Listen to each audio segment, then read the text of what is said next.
America and curling fans from Canada and Newfoundland. This is your announcer Ryan, bringing you the latest coverage from the 2022 MoPac Women's Club Playdowns, hosted by Lake Tahoe Epic Curling. Good morning. It is a MoPac morning here in sunny, not snowy Tahoe. The weather's a bit unusual. One of the coldest locations for curling in our season of tournaments, but it is quite unseasonably warm. Disappointing for the skiers, but joy for the curlers as we are having a wonderful time here at the Lake Tahoe Epic Curling. Our featured game today is a 3-4 game between Lake Tahoe Epic Curling's Team Kelble and Hollywood Curling Club's Team Coutts. Kelble had the hammer to start things off in the first end, and they capitalized with one. And so now it is Hollywood's turn to see if they can maximize their hammer in the second end. The lead stones coming from Chris Sullivan from Lake Tahoe Epic. Just walking it down, looks like it's going to settle into the top of the house. Oh, it's actually going a little deep. Going back through. The video fooled me for a bit. We're so glad you're with us today. We have a lot of curling on tap as we wrap up a successful event here at Lake Tahoe Epic Curling. Here is the lead stones coming from Jasmine Hashi for Team Coutts. It's a three-person team. Jasmine started curling in 2014 at Seattle's Granite Curling Club. Initially focused on the social aspect of the game. She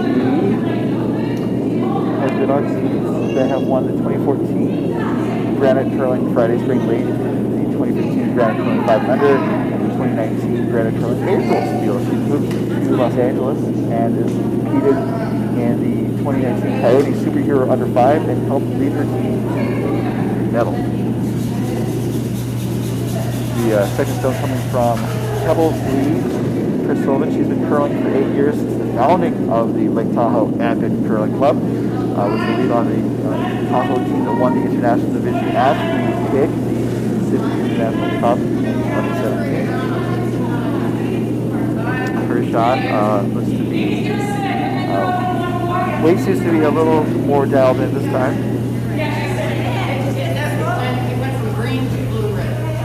And that is going to settle into top 4 foot.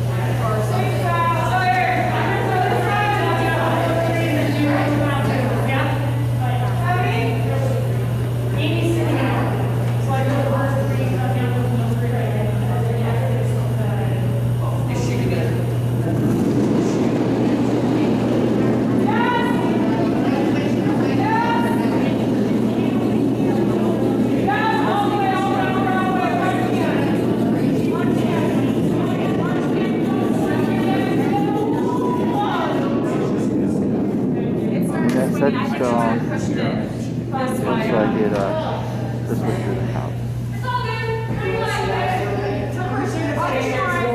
Okay. Tell her she can put his shoes on.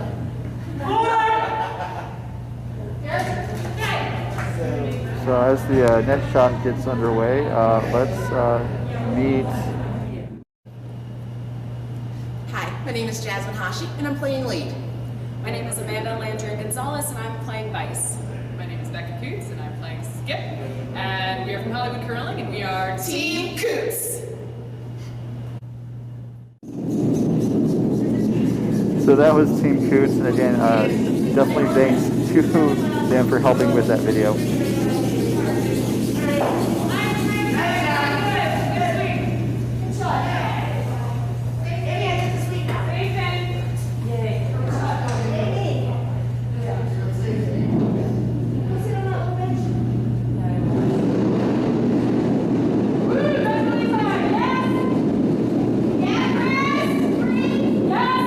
Coming for Team Coutts out of Hollywood.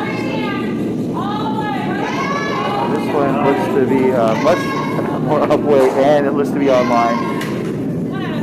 They got the one out, and it just rolls back towards the center. Not quite frozen on the shot rock. from Team Kelble. And let's meet Team Kelble. I'm Chris Sullivan and lead from Lake Tahoe Epic Curling. I'm Shelley Morsudi. I'm second, Lake Tahoe Epic Curling.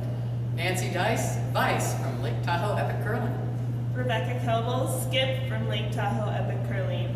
We're Team Kelble From Lake Tahoe Epic Curling! It's really good to see the women have fun with these videos. So here comes the net stone from Team Coutts.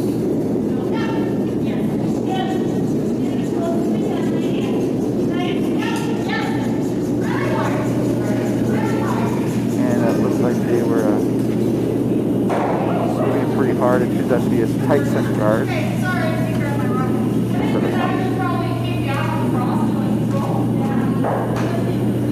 So this net shot's coming from Coutts' Vice, Amanda Landry Gonzalez.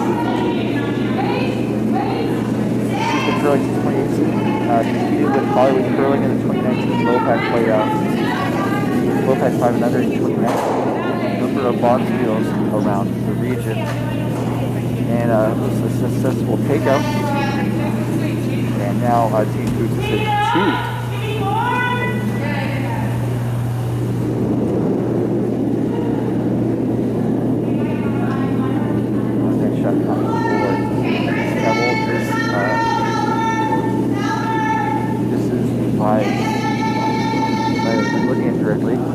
Device get Nancy Dice.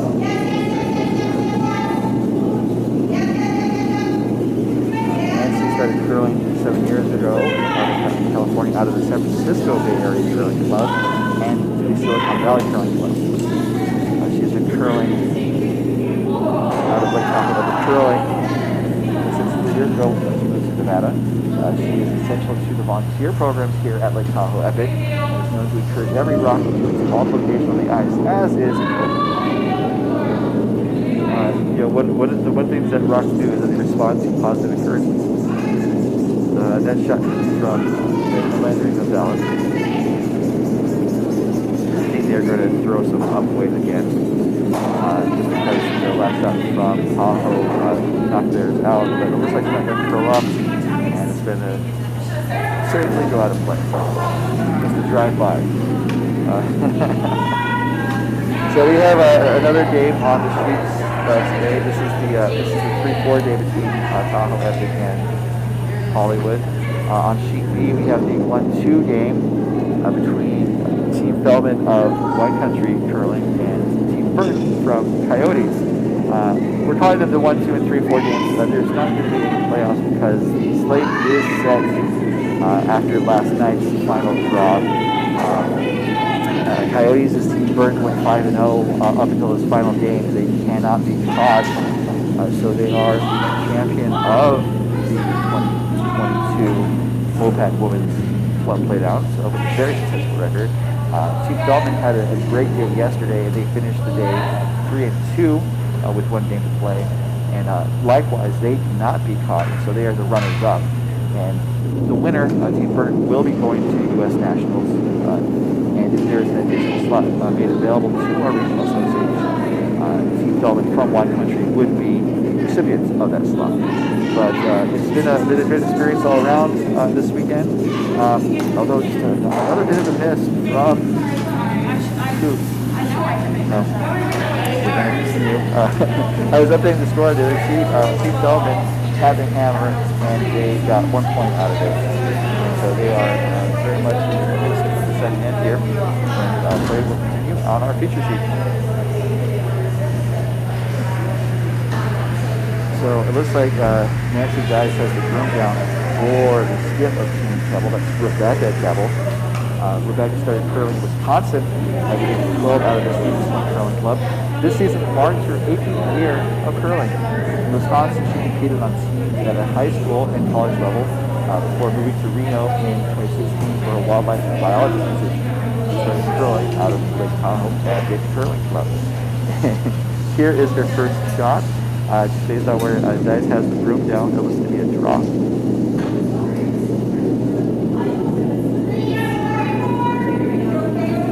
Pretty nice release.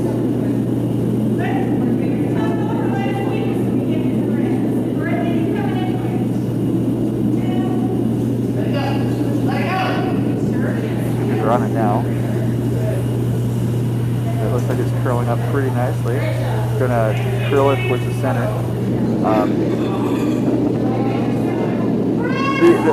They could have swept it harder and maybe outcounted the red on the left 12-foot. It would have made the rocks very difficult to remove and increase the possible scoring opportunity. As it is, it looks like for Coutts, they are. Looks like they're trying to line up a double, an angle raised double there, just to try and clear out the front. If they're successful, they might be trying to bring that red on the 12-foot into play. But now they're looking on the other side of the sheet, just based on where Landry and Gonzalez has the broom down, or getting the broom down. It looks like they're going to try and do a double run back on the left side. They have been down that side near that line a couple times, so hopefully the skip Becca Coutts has the line figured out. She started curling at Toronto's World Canadian Curling Club in 2011. She was her 2012 finalist at World Canadian, their first year together. And here is her shot. Jasmine Hashi's falling down. There's a lot of heat on this. Listen, the line's pretty good, but it's over curling. It's going to crash on the high guard. Took that out of the way. And the guard did stop for Kelble here towards the end of the second end. So for Kelble, they're in a pretty good position, and they're just looking to sink another one in on the right side. Even if they block up that pass, that would definitely force Coutts to make a draw on the left side. And there's been a number of draws on that side, although most of Team Coutts' shots have been takeouts this game. So we're going to have to see if Team Coutts can dial their weight down and successfully execute a draw. Some more information about Miss Kelble. She was the vice on the team, the Tahoe team that won the International Division of the Pacific National Cup in 2017, and vice on the team that won the Crush Large-Scale hosted by Wine Country Curling Club in 2019. And here is her draw. It looks like it might be weight's pretty good, but it looks like it's over curling. You're going to attack the center guard into the house, and not a bad outcome because it looks like it will be out counting the house. This is shot on the left side of the sheet. Can't quite tell from the overhead. It's probably right that Kelble is sitting the two. And so now, with not a lot of options remaining, I guess they could try and double out those two down the center if they were feeling super confident. But that's a trickier shot in this draw. So we're going to see Becca Coutts attempt to draw here for one at the end of the second. Becca first joined Hollywood Curling in 2015 when she was in California for a season. She has returned to Hollywood Curling in 2021 and is enjoying the new dedicated ice facility at the Southern California Curling Center, and that is the home facility of Hollywood Curling.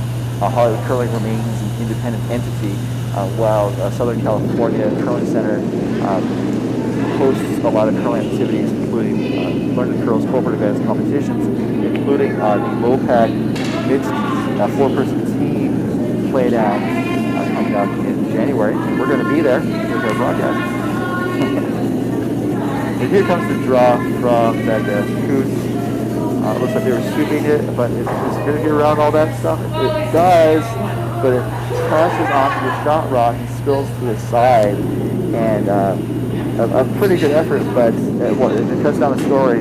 But it will be a steal of one for Team Kelble as we head into the third end here from the MoPac Women's Club Playdowns. We'll be back in a moment. Live stream is just another regional competition powered by the 1,500 members of the Mountain Pacific Curling Association.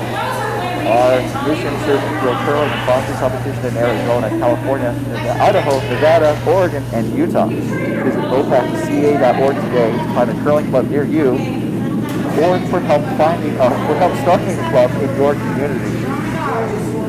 And this live stream is one of the initiatives from MoPac, and it's just exciting to be here in Lake Tahoe, not the actual lake, but adjacent to the lake, to broadcast this event, to share the sport of curling throughout the region and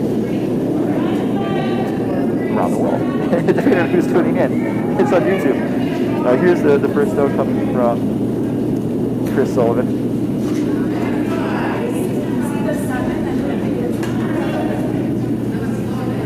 They're just walking it down.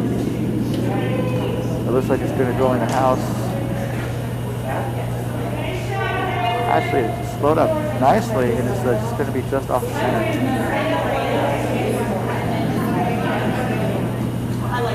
So Team Coutts is lining up a draw.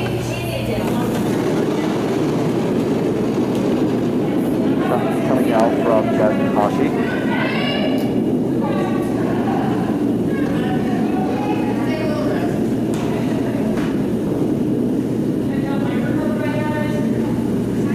So it's been a pretty long weekend for these teams. They had a marathon day yesterday, and at least a couple of games went to an extra end.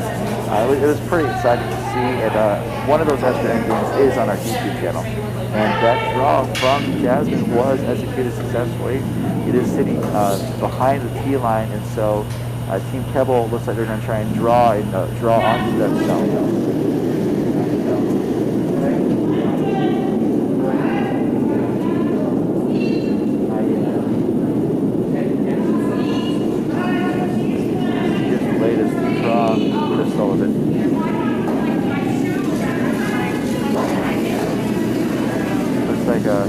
It's playing up pretty well.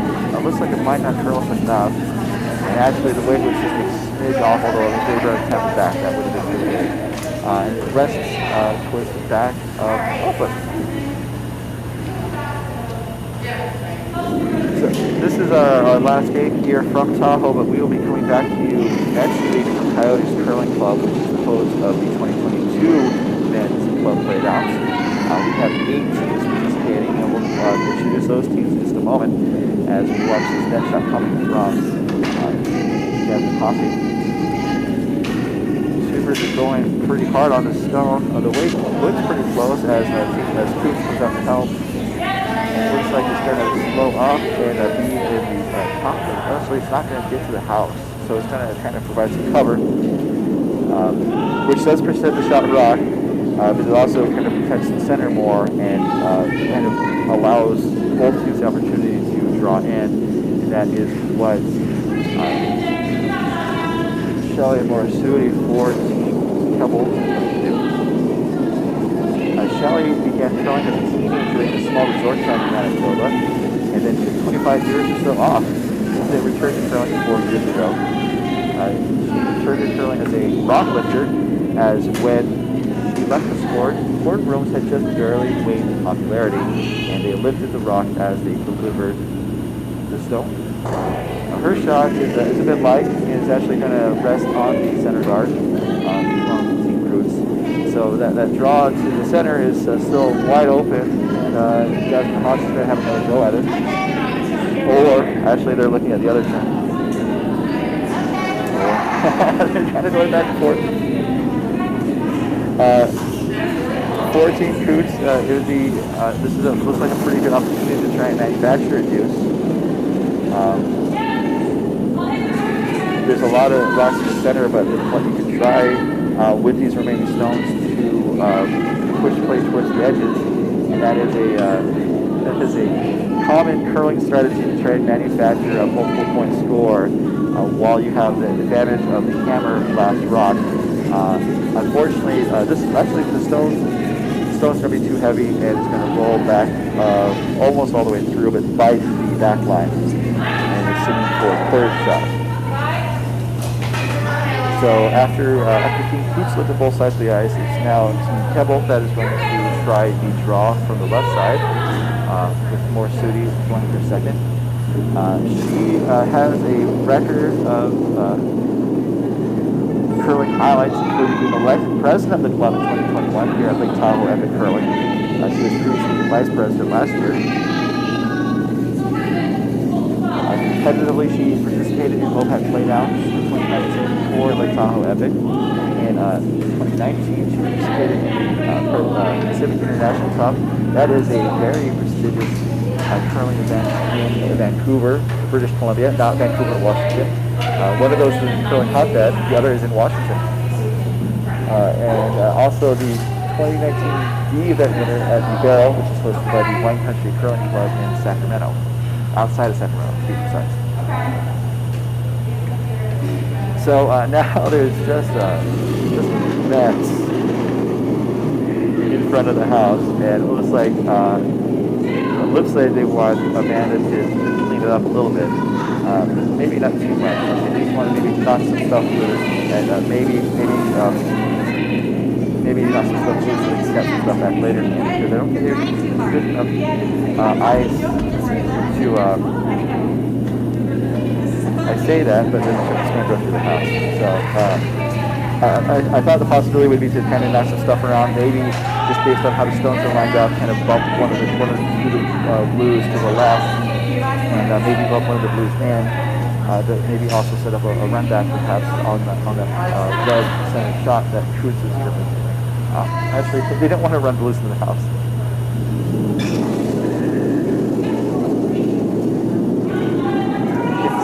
Stone for Nancy guys.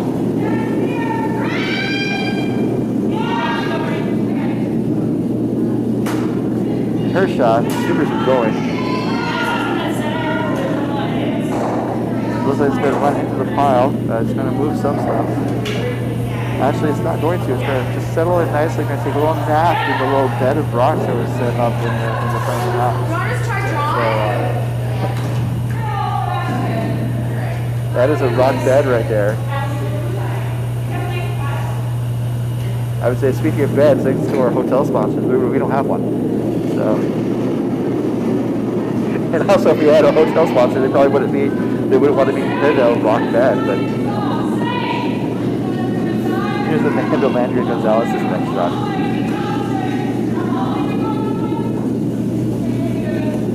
It looks like if I get around those guards now, I actually know it just flips the guards and rolls to the side, and actually it's in front of the house. So looks like everyone's trying to get their draws dialed in, and either being just a bit short or being a bit long. Only Team Coutts has really been able to sink one so far. But let's see what Nancy Dice can do.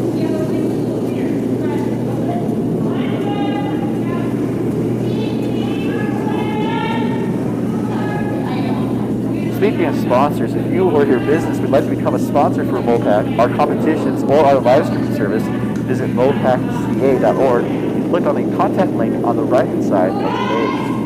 This one's going to go up pretty close to the back of the house. It's going to sit down. So now Kelble has the second and third shot in this end, but Coutts is in the back four, so they are currently shot, and they're pretty well covered. It looks like Coutts wants to try to draw again, maybe with just a smidge more ice. The way was pretty good.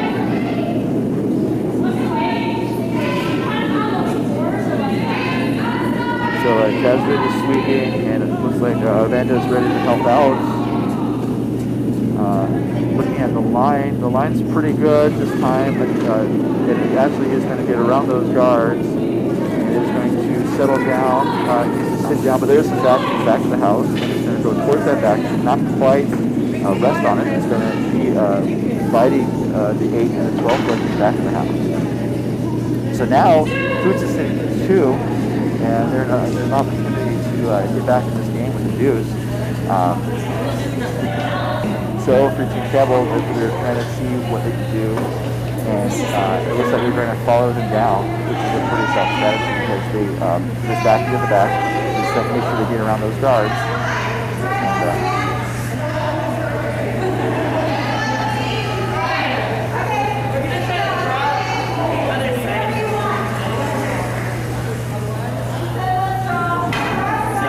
Guards, and they that line several times so far, so it seems like a pretty good opportunity.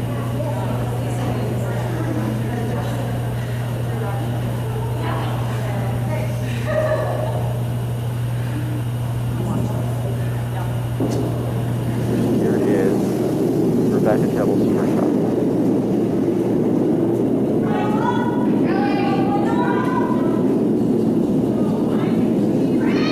Shelly is sweeping. Now they're both going. But it's going to go into that pile. They might knock something loose. Actually, with the weight's a little light, and it's probably over curling also for the woman. Although the length wasn't too bad. It would probably would have, if the weight was a little, if they had a little bit more weight, it probably would have gone to the back of the house. Had it gone around those yards. And so now for Coutts, they have the shot lined up. They're trying to draw again. I would definitely think that lighter is better in this game because they need to, if they're going to go down this path again, they need to block it off so that Kelble will follow them down. So if they want to make sure that they're out, I would probably put it in the biting the 8-foot would be kind of my call, because that would help protect the 2 shots that are in the house while also possibly allowing another rock to score. And then if that's successfully executed, then Kelble would pretty much have to go on to the left side of the sheet. With thankfully the left side of the sheet is pretty wide open. If they wanted to do a draw, just make sure that the weight is good. But in this case, the weight's pretty good. The line's pretty good. It's going to be a touch heavy from what I think would be optimal, but it is a pretty good shot. It is settling above the team line. And I thought it was pretty good. It is about, I would guess, 2/5, about 40% exposed. And so if Team Kelble wanted to throw weight at it, which might be better, well, okay, I don't know if they would want to throw weight at it, because if they did take out that red, that would reduce the counters. And if you threw it with enough weight, you would possibly get rid of 2, but then you'd be conceding 2s because you probably wouldn't be sticking your shot. And then there's that red that's in the back of the 8-foot, 12-foot that is still there. So even though like some teams have the inclination to always hit, the hits might not be what you need, which is not necessarily an indictment on the popular music industry. Here is Kelble's last shot here in the third end, and they are going for that draw that I thought they might.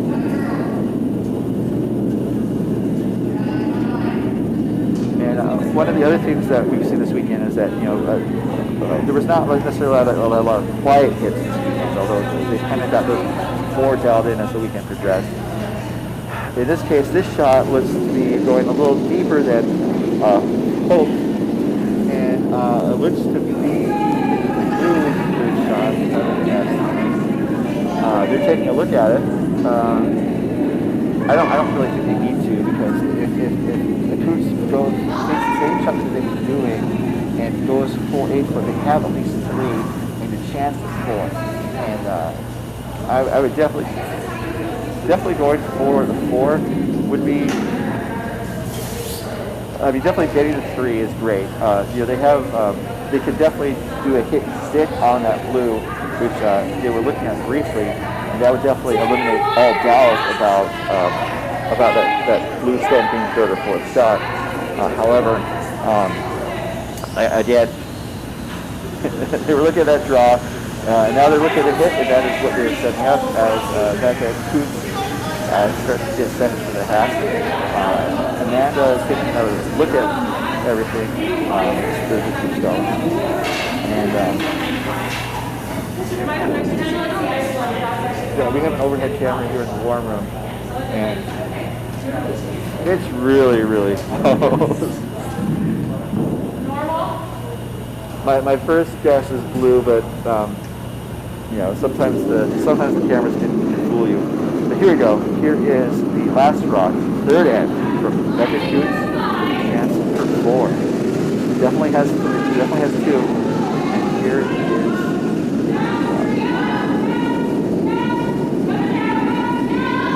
Jasmine's really sweeping it hard. Line's pretty good. It's curling up pretty good. It's going to hit the inside and roll towards the center. And that is a successful shot for 4. Let's take a look at the replay here. Oh, I can't. I'm not recording. But that is a 4 spot for Team Coutts to get them solidly into this game. As we head into the 4th end, Team Kelble has the hammer, which is indicated by the arrows when I switch it correctly. We'll be right back in just a moment as our competition continues from Lake Tahoe Epic Curling, the 2022 MoPac Women's Club Playdowns. This broadcast is presented by authority of the Mountain Pacific Curling Association and may not be reproduced or retransmitted in any form without the express written consent of the Mountain Pacific Curling Association. But we're friendly types, so it's on YouTube, so if you wanted to share the YouTube, please, we appreciate that.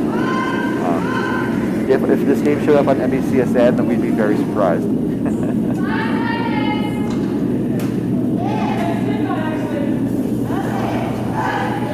And we are about ready to get underway here in the 4th end. Shot coming from Jasmine Hoffman.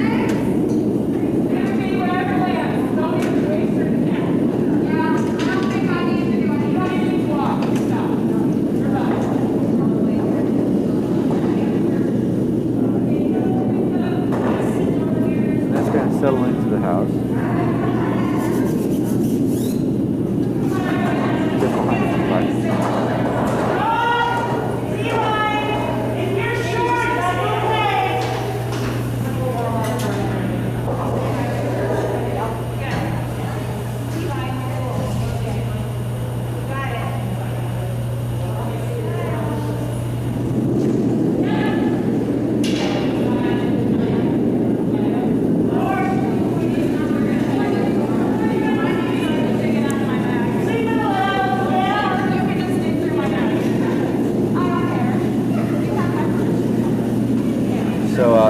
Updating the score on the Sheet B, the 1-2 game between Coyotes Curling and Wine Country. Team Burton from Coyotes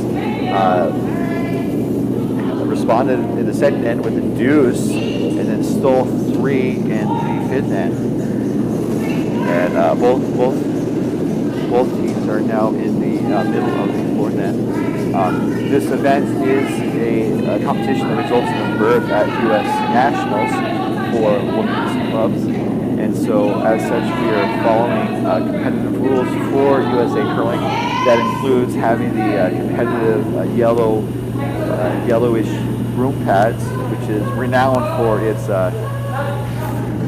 its mediocrity. And if you want to know the backstory about that, ask someone who curled in around 2015-2016 for a minor scandal called Broomgate. I started curling just after that, so I got to miss all that part. Although Broomgate involved some pads that were overly aggressive in their effectiveness. And there's a couple of those pads still around, although they're not allowed in competitions. This next note coming from Team Kelble.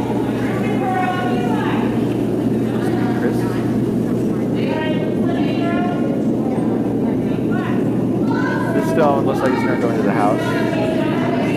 Actually, it's probably going to tap the red back, and just a gentle tap. So a pretty good shot. It does provide some backing towards the back behind the tee line, which means teams can use those stones to sit in front of them and outscore them bigly. And it looks like Team Coutts wants to kind of make sure that they're controlling the front of the house to prevent Team Kelble from putting those stones in front of their own. So some other things, as you can see here, there's a clock in the background, as you're seeing. Both teams each have thinking time, about 38 minutes, which is the time between shots. So the clock runs down until Hashi crosses the tee line with her stone. And then as the stone's being delivered, the clocks are not running. And so that's a way to kind of encourage timely play while not forcing players to rush. So this turned into a hit, and it ran the blue back into the backing. And so now blue is shot, and it looks like Team Kelble wants to capitalize that by freezing another one of theirs on top of the shot rock. So the thinking time is geared to not penalize people who take shots that just by their nature slower. A rock thrown at a speed for a takeout is going to be faster than a draw. And so you don't want to say, hey, you guys throw a lot of draws, you have less time effectively because you're throwing draws. That was a format that wasn't used until around 2008 or so, and then they changed it to thinking time. And that's been the system that's mostly been in place since then. Here comes the draw. Looks like it's going to be a smidge light. The sweepers are trying to get it as deep as they can, and it is going to be in the house. It's not going to be in the scoring position right now, or where it could count. It could score eventually, but it's not going to count right now. And so now Coutts wants to do the draw and draw to the blue. So that's a pretty smart call because that left side is open. And if you hit the shot just right and kind of weld it right onto that blue shot rock, it's going to be hard to hit the red out, and you're going to be sitting for the point. And the shot's coming down. The weight's pretty solid. And it's going to tap. It looks like he just taps it a little bit, and it sits right on the pin. Really solid shot there from Team Coutts. So now Kelble's lining up the shot. In addition to the 38 minutes of thinking time, the team gets a timeout, one timeout per game during regulation. There is the need for an extra end. There will be an additional separate timeout, just as there's a separate timing clock for the extra end. The timeout is normally 60 seconds, but there is a coach in the field this weekend, and coaches have an additional 30 seconds to book it onto the ice. And so in the spirit of curling, in the spirit of fairness, they have allotted the 90 seconds that would be allotted to a coach's team, to all the teams here at the Women's Club Playdowns. Here's the next shot coming from Susie. It looks to be maybe a smidge heavy. It's probably going to be some contact. It looks like it did just kind of wick off the red that was on shot on the button, and it basically just pushed that red into the pile. So the angles are really, the rock position is really in Team Coutts' favor here. And Amanda Landry and Gonzalez and Team Coutts are not taking any time lining up the shot. This is a pretty straightforward shot as long as you wait to keep the liner down. And they just want to put one right above the red.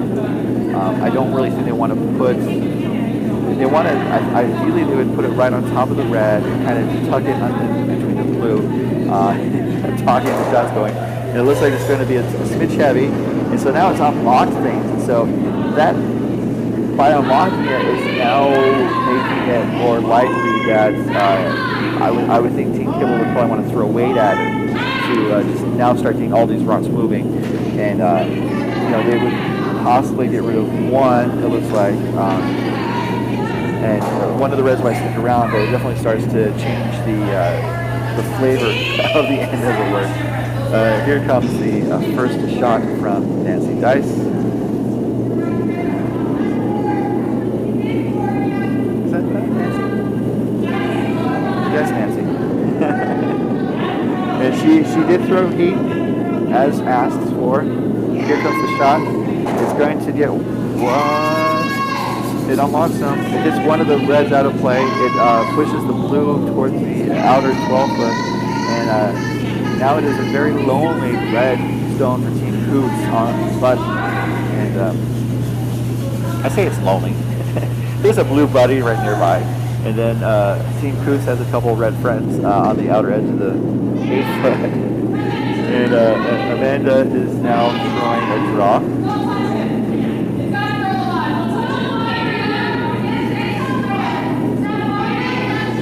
Both Amanda and Jasmine are falling down.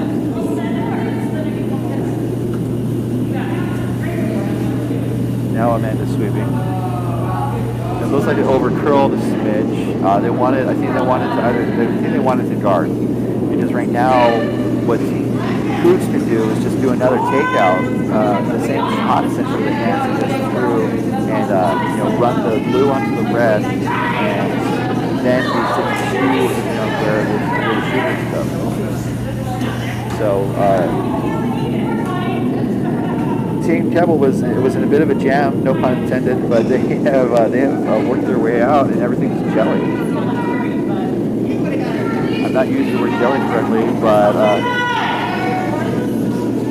but here we are. Here's the shot. Looks like the weight's pretty good, the line's pretty good. Actually, it overcurled. It's going to take out their own, or actually runs theirs back, and then their shot rolls to the right. So now Kelble has the hammer, and so they're just looking to guard what they have. And looking at the house now fully, Team Coutts is sitting the first, third, and fourth shots, while Kelble has the second, fourth, fifth, and sixth. So it's a pretty dynamic house, and one rock going one way or the other could change the tenor of the end. One possible shot for Kelble is on the right side. They might do like an eagle run back on the red, onto the blue, onto the red, and then just do the one. But that might be a bailout shot. The level of difficulty is pretty high, especially because that red is pretty covered. And I think they're going to keep playing on this more open left side. It's the more straightforward sheet. And here we go, the first of the two skip stones from that Coutts.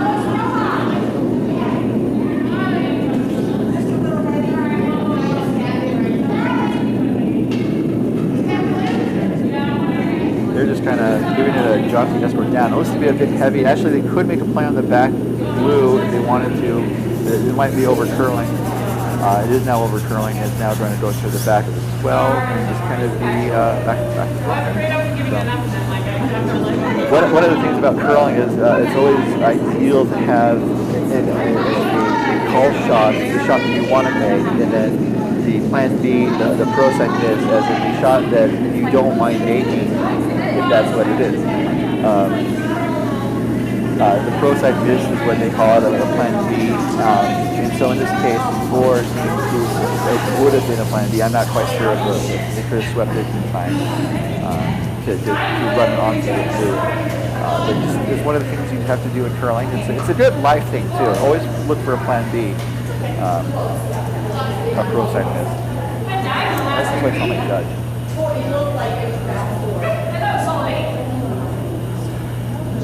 Here's the first shot coming from Rebecca Kelble. It looks like they're going to do the draw, and they basically want to, I think, tap the red back off the butt and sit shots, and maybe B2. Line's pretty good. The skippers are going hard. They're going really hard. It's going to be around the guards. They need to make sure they make contact. It's slowing down. Oh my goodness. The weight was just a touch wide. The line was pretty good, especially if the weight was just a smidge hotter. And so now Team Coutts just wants to try again with that draw and guard past the butt.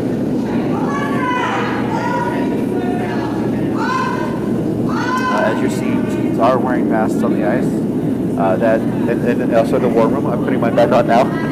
I took it off for a sip of water. Forgot to put it back on. But we are wearing masks. Players are, I don't know if they're required, but they're strongly encouraged to get vaccinated. So just making sure that we are keeping things safe here at the Lake Tahoe currently. So they were looking for the draw. Looks like the line is pretty good. Weight's better. Actually, it might be a swing light. And also the line's the more important part here. So it looks like the line is actually pretty good. It probably would have been nice to be a little bit deeper, perhaps, but that's a pretty good middle guard. And I don't see a great shot on this left side. I was thinking the angle raised run back on the right. I mean, I don't see the harm necessarily in trying the angle raised run back on the right. Although I don't think the angle is quite there anymore. This shot that Team Coutts lined up.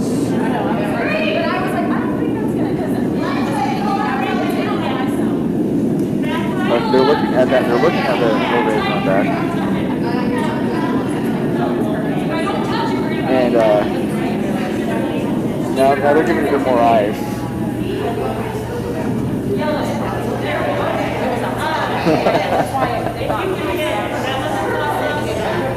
Laughing because our head ice official just loves it.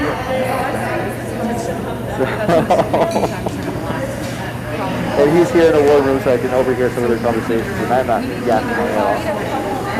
So it looks like Team Kelble is going to try, I would say, the angle raised run back.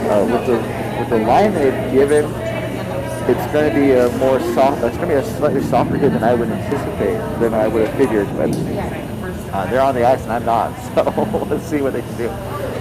So here it is, facing one with a very difficult shot to save the end. This is Rebecca Kelble's last.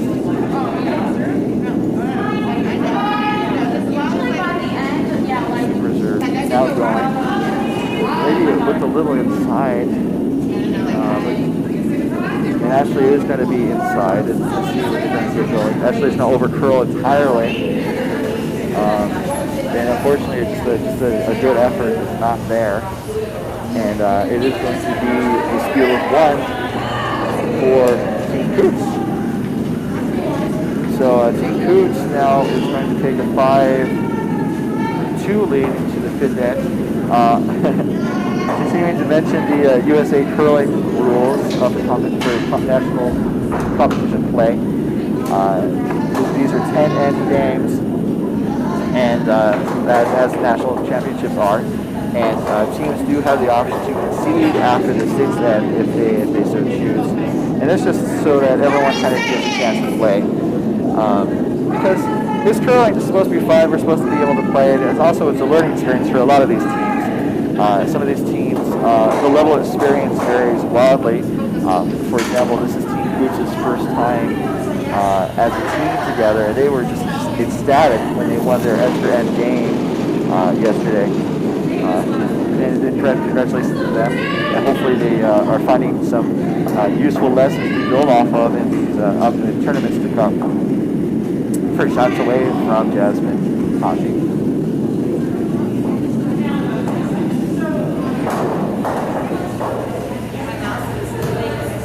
Looking at the other sheet, they finished the fourth end and they're being set up for the fifth, but I have not seen a posted score, but we will update you as soon as we know. Currently Team Burton, the number one team, the champion of the event, is up 5-1, and we'll see what happens in a moment. Here's the next shot comes from Sullivan.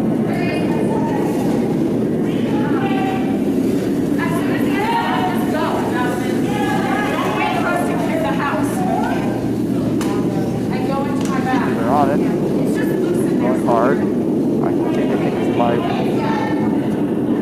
And so it's like, so they're doing more for line, it appears. So they were able to do it around the guard. And now it's another, basically we have staggered center guards, right just to the right of center.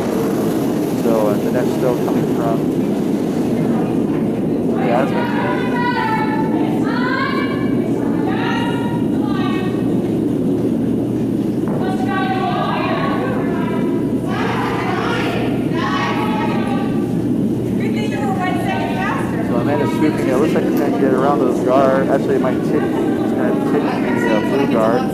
side, not much, and then come to a rest as a tight guard on the left side of the house.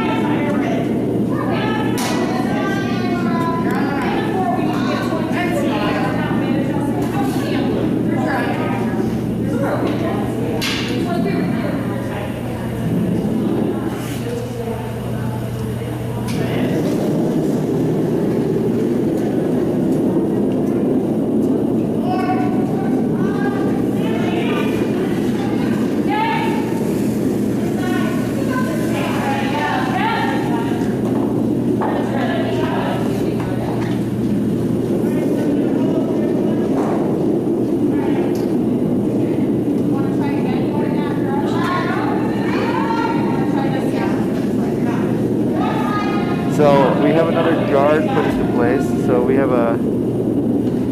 This is like Buckingham Palace with all the guards in play. I've been coming up with turns of phrase as this week has progressed. But here's the third from Jasmine Hossey. Team Coutts is playing as a 3-person team, so that means the first and second players throw 3 stones each. And the skip will throw the final 2 as looks like they're gonna. Oh, they were so close to fighting the 12-foot. It's pretty close. I think it's outside, but they do have a pick. It's the 5th rough in the end, so it's like we could bring out a biter bar, but it's too late to bring out a biter bar. The biter bar is used to determine if a stone is in the house or not, and it's only used in the first 5 rocks of the end. Because that is important to determine whether or not it is affected by the 3 guard, the 5 guard, 3 guard zone rule. 5 rock, 3 defensive rules.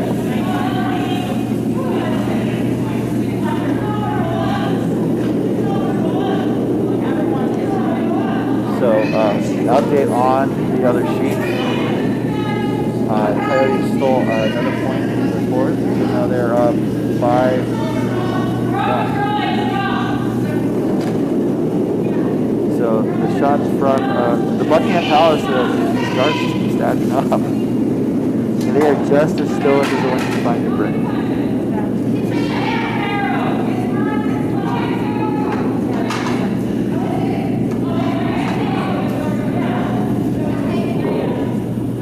So this shot looks pretty good. It's going to curl around those guards. And so just like the queen, they roll around the guards and right into the house. So now it's Coutts 6-1. It looks like Team Kelble wants to draw down, maybe freeze onto it, just based on how Rebecca Kelble helped the room. See what Kelly or Susie do.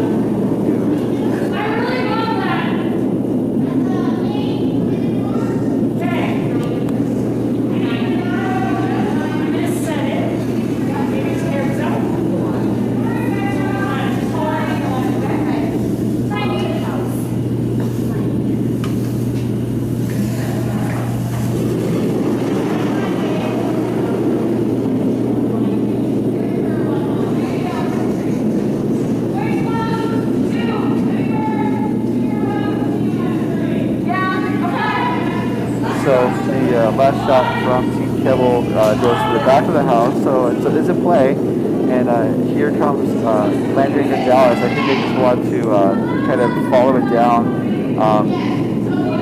I think it would be ideal to put it in the top of the house, like even the full 12 to outcount the blue with the bat, and just also to block off that path on the right side. And so the shot looks really good. It's around the guards, and they're sweeping it, and so it's going to be around cover. And just another great draw from Landry Gonzalez and Team Coutts.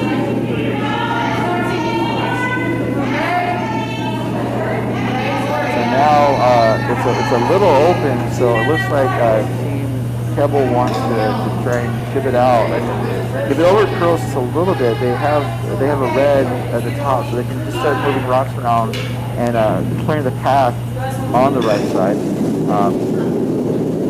I'll note that the play has been mostly on this right side, again this end, and there do seem to be opportunities on the left side, although there is a high guard that is making things a little tricky on the left side. This shot has some action going, starting to move some of the guards around the center, but not really changing things up too much on the right side here. There's still a column of redstone on the right side, and it looks like Team Coutts wants to put another one in on that line. I think they need to be a little bit careful because they could be setting a double if depending on where the shot ends up. It almost would be better for them to maybe tap the second shot that's in the 8-foot off to the left and roll further to the right. But this one actually curled up into the pile. And I don't know if that's exactly the shot they wanted, but it did kind of provide some additional cover. And so now Team Kelble is looking at the left side.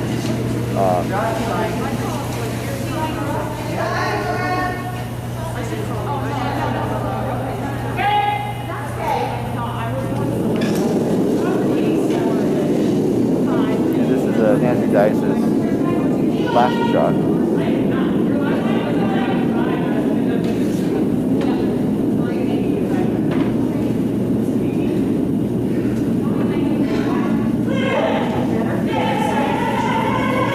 Like it's curling up pretty nicely.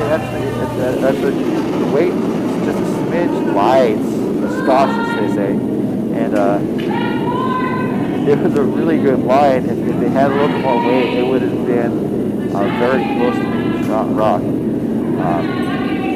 And so now for Team Coutts, it looks like they want to kind of bank what they have going on the right side of the sheets, putting up a guard, a tight guard on the right side. Just the way the rocks are curling, though, I don't know if they're going to be able to get a rock in that position, just based on how heavily they're curling. Just based on the curl, I maybe would give a little bit more eye. But again, I'm not out there, so I don't know. And then that does definitely leave the right side, the left side of the house from the skip's view, open to the draw from Kelble. But right now, Team Coutts is sitting 2, and I think just wanting to ensure when they're blocking what they have. Here we go. First of 2 skip stones from Becca Coutts.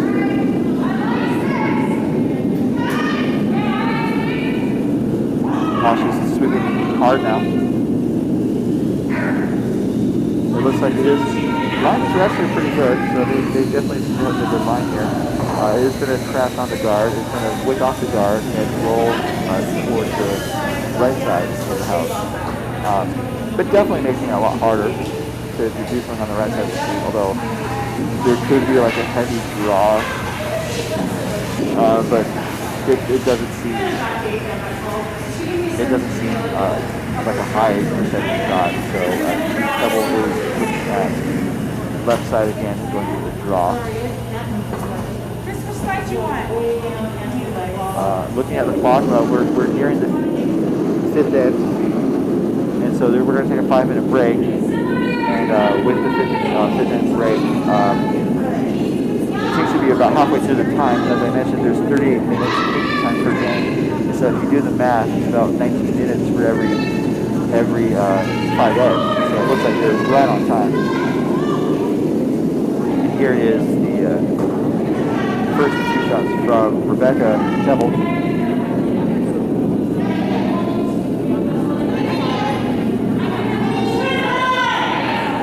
They're following it down. Now they're sweeping. The line is going to get around the guards. The weight is just still a stock light, and it is it's in the house. But it's not endangering the 2 shot stones from Team Coutts. So now Team Coutts is going to close off this other side of the house and just make it pretty super difficult to make anything happen. Looking at the full sheets, there is a lot of rocks in play. for Team Kelble, it might be a very tricky double run back, a very long double run back down the center, as you might see from this angle. They could do like a tap-tap run back, but the weight would have to be just right because it would run the danger of running their stone through the house. But let's see if Team Coutts can close off the path to the button on the left side of the house.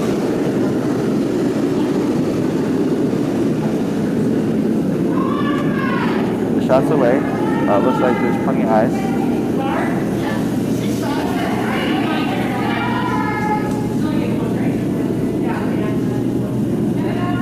Supers are going. Looks like it's going to actually over curl. So now they don't want to crash the blue and then bring it into the house, but they it's not going to do that. It's just going to go to the side. It is a little further out from the blue that's in the house, so it's a pretty wide path. And this shot I'm seeing here, there's a couple possible options. A draw wouldn't really do much. The draw would probably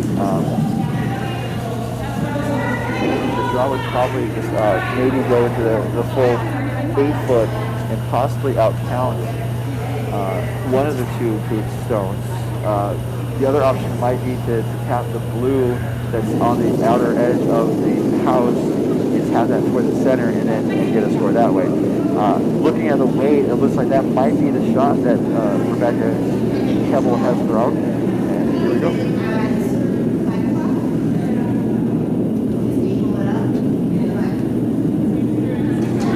And the weight in the line was just a bit off, so it's going to be a steal of 2 for Team Kelble, or Team Coutts, as we go into the 5th end break.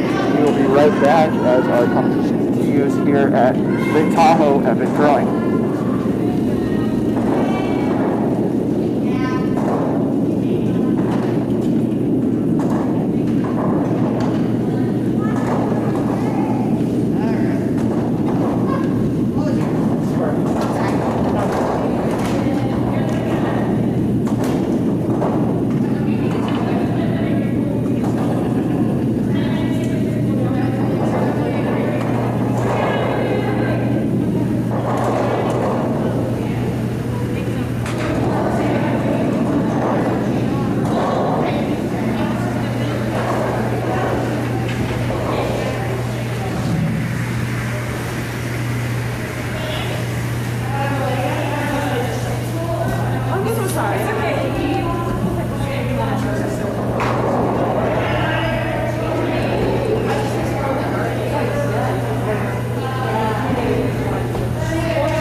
Yep, over there.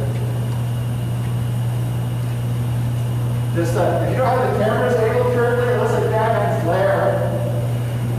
Oh, not Batman, it's the Batman's villain's lair.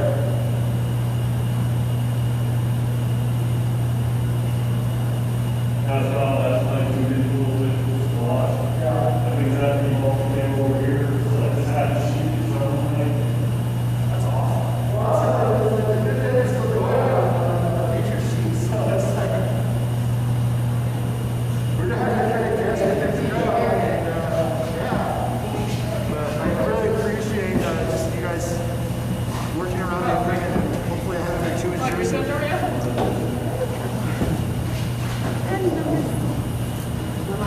36 seconds. No rush, just Get your ass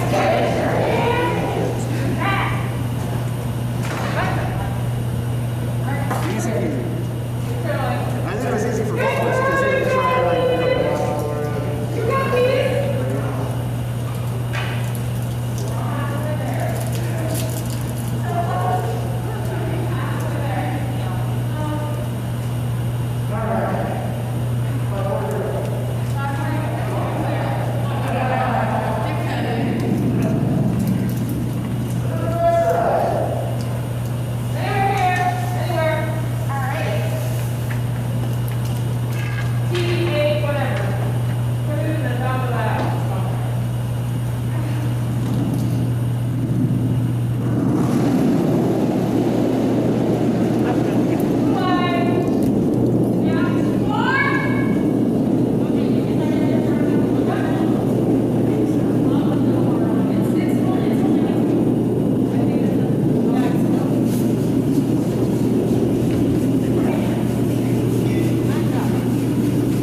we are back here in the 6th end. Blocks in play, the end is underway. Looks like Team Kelble is setting up a draw for Chris Sullivan.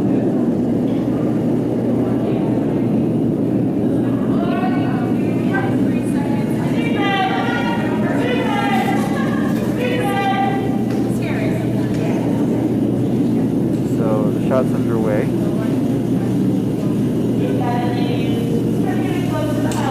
Looks like it's going to be a guard based on the weight.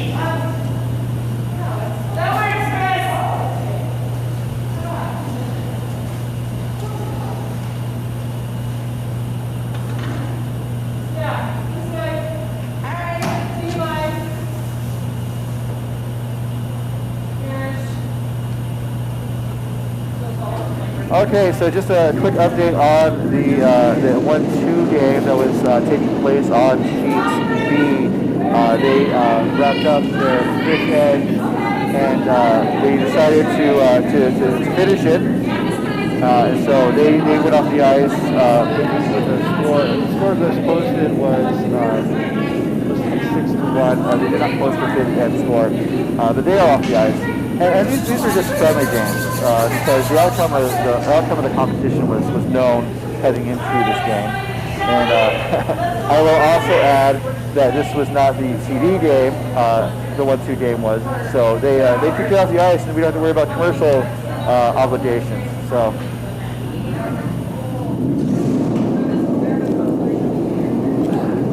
here comes Shelly Morisuji.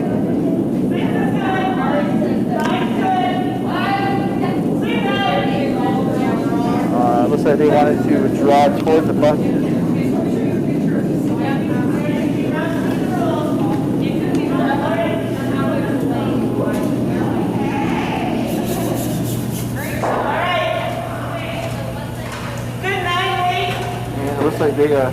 Looks like they drew in.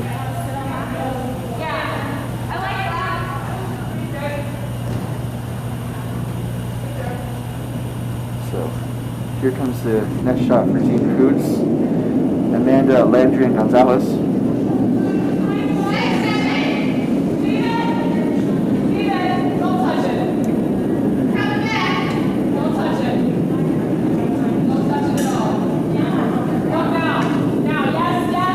Here on the feature sheet, after some early scoring from Lake Tahoe at the curling, it's been all Hollywood.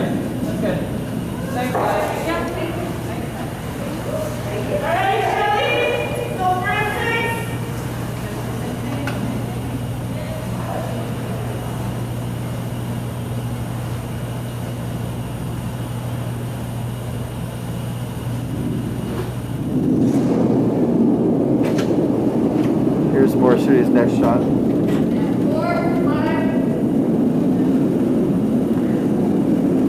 Landry Gonzalez did a great draw. Is now sitting shots in the back 8 foot.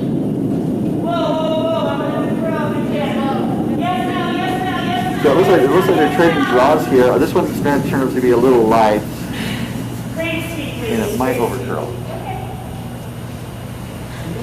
This is light. So for Team Coutts, they're sitting in a pretty good position with a 5-point lead. Where do you want to draw that again? Up to you. I mean, I don't know where it's at, so you tell me. I don't mind either. Okay. I don't know what the spaces might be. Let's hit this. See if you can get it on an angle. So they're just tossing a shot. Maybe there? Okay. How's that sound? Is that good? Team Coutts is from the Hollywood Curling Club. Where's it good? Yeah. Team Kelble is the home team from Lake Tahoe Avid Curling. The Team Coutts has their shut down in. Let's see what happens. Coutts is calling the sweeper off.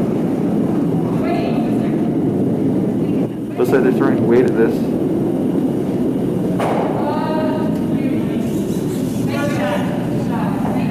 And mission accomplished, they got rid of the blue.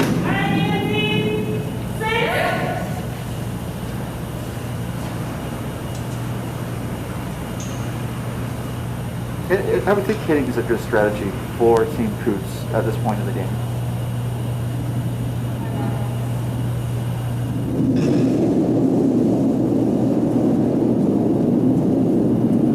Here is Vice Nancy Dice for Team Kelble.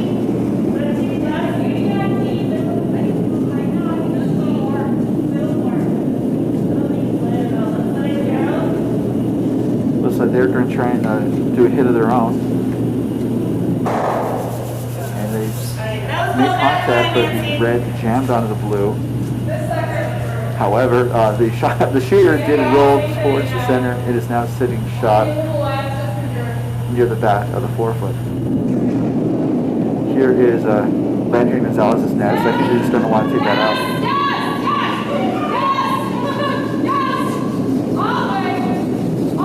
Sweepers are going hard.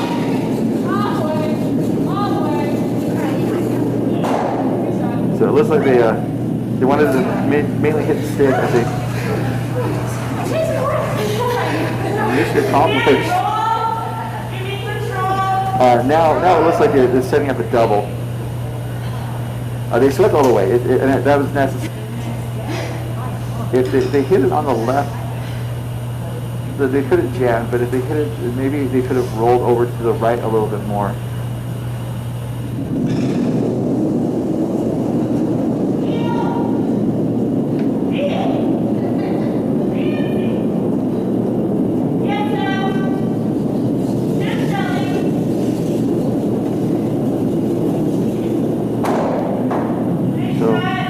Nancy made contact, a hit and roll, a pretty well executed shot from Nancy Dice. This is you. Yeah, this is you.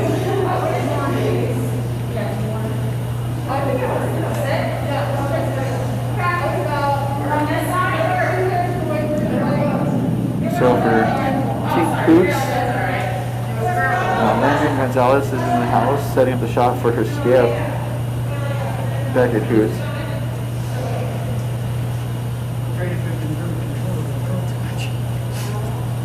That's not.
So I don't think Becca Cruz's shot was made. So it looks like there's an opportunity here for Team Kelble. And they have the shot lined up. It looks like they're going to be doing a draw. The issue I'm seeing is that they don't necessarily want to put it in a place where Team Coutts could try and double the blues out, although getting rid of both of the blues depending on where they are would be very difficult. But I think just my drawing in, sitting two and above the tee line is going to be most important. They need to be full 8 foot, ideally in front of the house, top of the house. So here is the shot coming from Rebecca Kelble.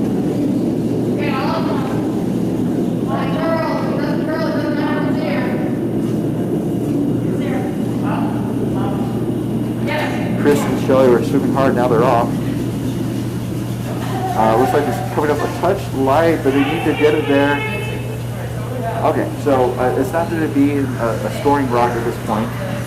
In fact, it's going to be the 4th or 5th rock in the house.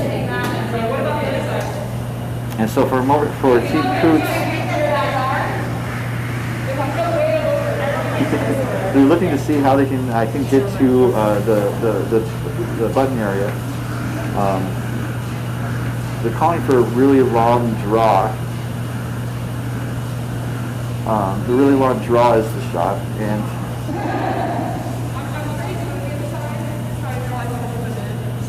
I think it would reduce the scoring area, but they would not be seeing shots after this last delivery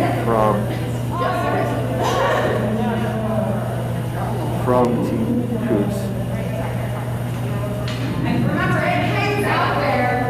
So I think there's a defensive call. And but it also, I think, just it's not a risky call, is what I would think, because I would think they could maybe try and draw in and just really force Team Kelble to make a really excellent shot for their last, because the right side was pretty wide open. But Team Coutts is talking things over with Jasmine, and now she's going to make a shot.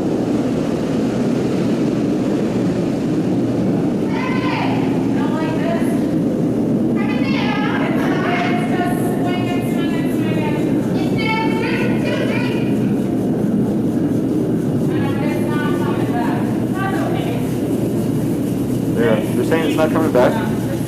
Well, it's starting to come back actually. Although the weight was just a bit too light. So now the door is open for Team Kelble to get a deuce. They just need to get through these a pretty wide open court on the right side, and they just need to touch full eights to get their deuce and move on to the 7th end.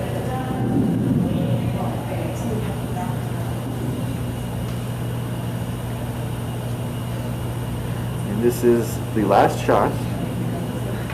Rebecca Kelble from Team Kelble.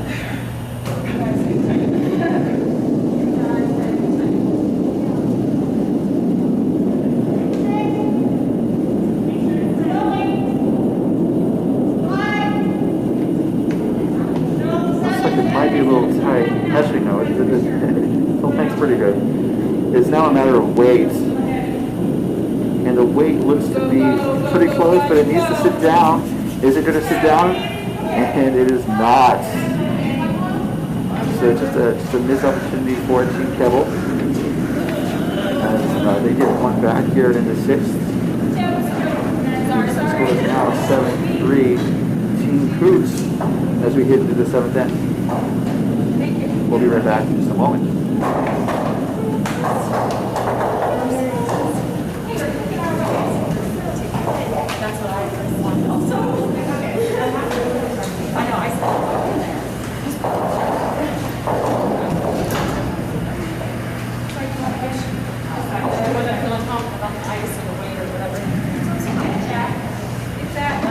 So we're just about ready to start here in the 7th end. Just a quick reminder that this is the first stop in our MoPac competitive season. We are going to be bringing live coverage next week from the 2022 MoPac Men's Club Playdowns at Coyotes Crown Club. And additionally, we'll be in Southern California at the Southern California Crown Center in mid-January for the 4-person mixed Playdowns. So we're excited to be broadcasting these, and we hope you enjoy the broadcast, and hope that you'll continue to tune in. That is the first shot that was underway for Team Kelble in 7th. Just looking at the lineup of the participating teams at the men's Playdowns, we have Team Bazrat from Park City, Team Fleming for Coyotes. There's a lot of Coyotes. Team LeClaire from Coyotes, Team Mendoza from Hollywood, Team Raju from San Francisco, Team Simmons from Coyotes, Team Spangler from Wine Country, and Team Tate from Coyotes. So it is an 8-person lineup. It's a pretty full lineup for the 4-shoot facility down outside of Phoenix, just by the airport. It's a great facility. And so they're going to be doing a full round robin to see who will be our winner and representative at the men's club nationals coming up. This shot from Jasmine looks to be a bit wide of a corner guard. And so it looks like Team Kelble, Rebecca Kelble wants the lead, Chris, to draw around.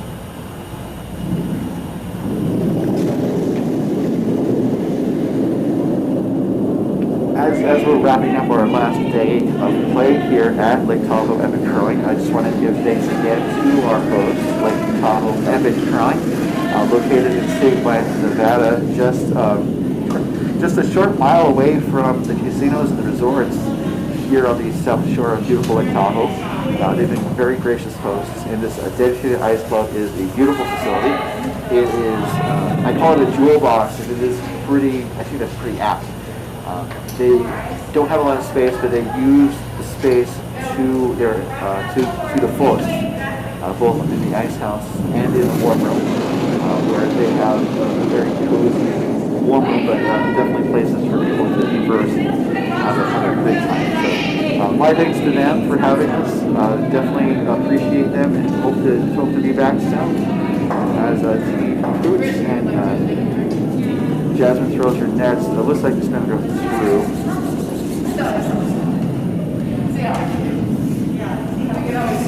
That's what happened.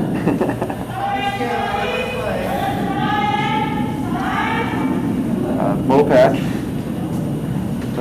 This announcement is kind of funny, but basically MoPac and it's been a collaboration to make these broadcasts happen.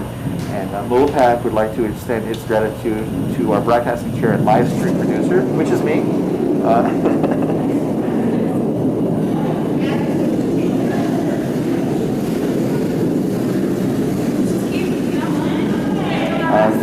Thankfully, like I said, this is an effort. MoPac is helping out, but I have also been helping with my time and resources to help make this live stream happen. The spirit of curling is in the spirit of volunteerism, and visit mopacca.org or your local club to get involved today. And, I'm just thankful that we are able to offer a service like this, and once again, definitely hoping that you're enjoying this, and if there's ways that we can reasonably make this a better service. There's certain things that we can do. We can buy $2,000 cameras and stuff that I don't think we're quite there yet. So if there's things that we can do to help make the service a little bit better, please let us know, and we'll see what we can do. This is Jasmine's last shot.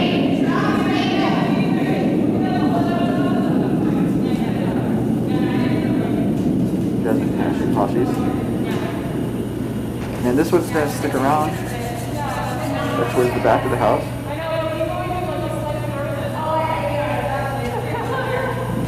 So this is a 3-4 game. The last game on the ice for this draw and for the tournament.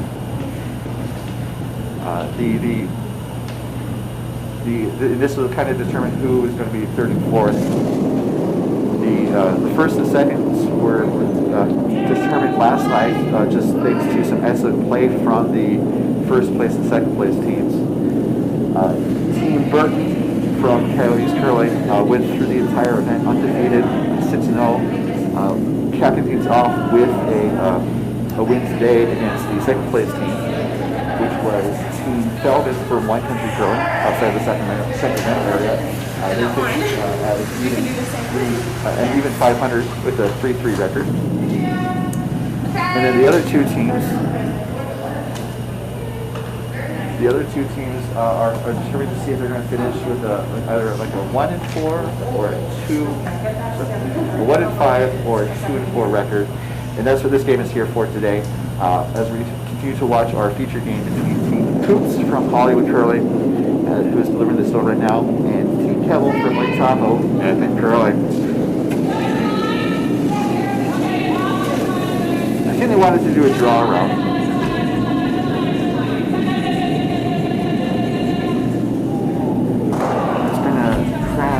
The blue guard and trying to shake up the center guards a little bit.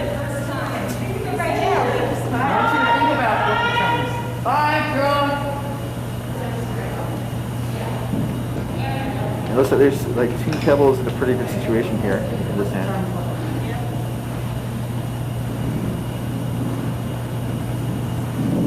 They're going to do a draw from Nancy Dice.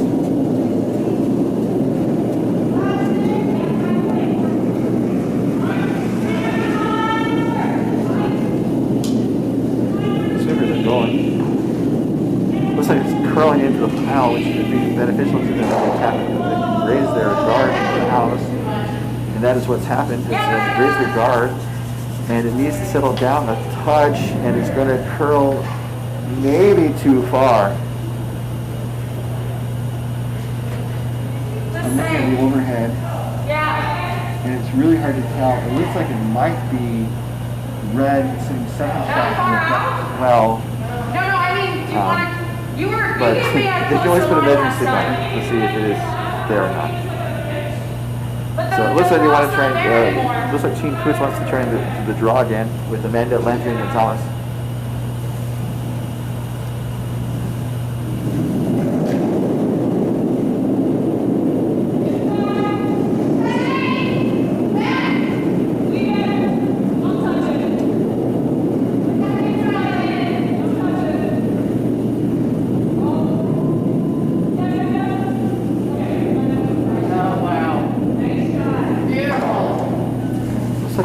Around the guards, got the shot rock and rolled to sit above their red on the right. So a really great shot from Landry and Gonzalez. So now it's reducing the scoring area, so it's reducing the scoring opportunities. It looks like Nancy Dice and Team Kelble wants to draw around.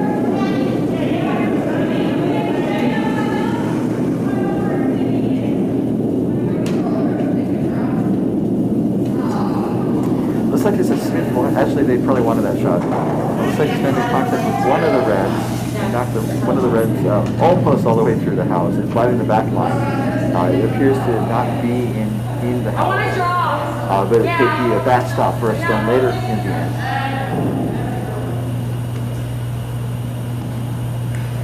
And so Team Coutts is quick to set up this next shot. Looks like they either want to draw or maybe tap the red back. Supers are on it. Looks like it's gonna it's looking for like a heavy draw. It's around the guard. It's gonna settle in the back. Actually, it's gonna be a bit heavy and go through the house out of play.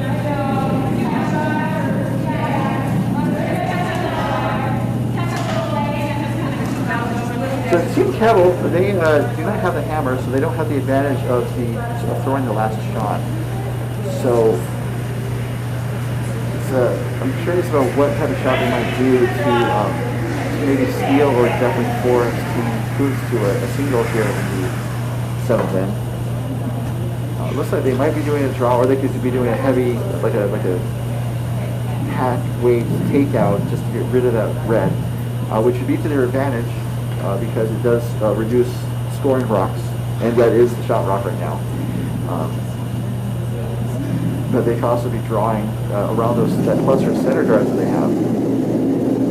Center and basically force Coutts to draw into the button to get a single.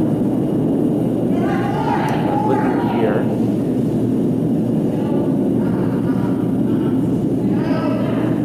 Looks like it's a bit wide. As they're looking at it. Nancy Dice is gesturing for it to move over. It's going to curl. It's going to curl and settle down. And actually it's going to be, I'm going to say shot rock. Just from this camera angle that we have here. And looking at the overhead, that is correct. The blue shot rock is full 8 foot, while the red or the second is almost biting the back 12. So a pretty good draw from Team Kelble, and I would think that Team Coutts is going to try and make a play on it, or they might try and draw around. Wondering if it's too much ice. And again, it looks like the left side of the sheet is just sitting all neglected and alone, with all neglected and alone, leaving a path open to the button. And I don't know if they can't get a stone around those center guards properly, but they could have on both sides. From both sides, it looks like there's a decent path to the button at this point. So it remains to be seen what Team Coutts and Kelble will do as we are now in the first or the second skip of the stone card.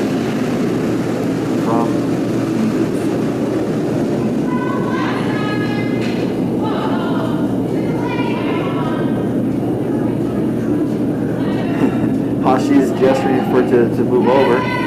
There looks like the line is pretty good for a takeout.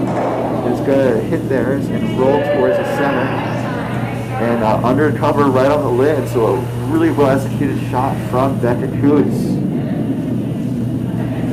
And so now Team Kelble has one last shot, and I think it's got to be some damage control because the Team Coutts has 2 right now, and a miss could mean that Coutts gets 3. So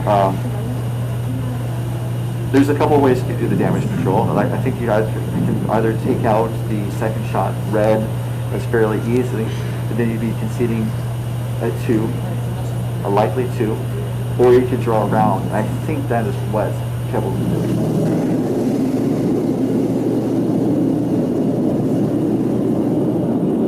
Her shot's underway.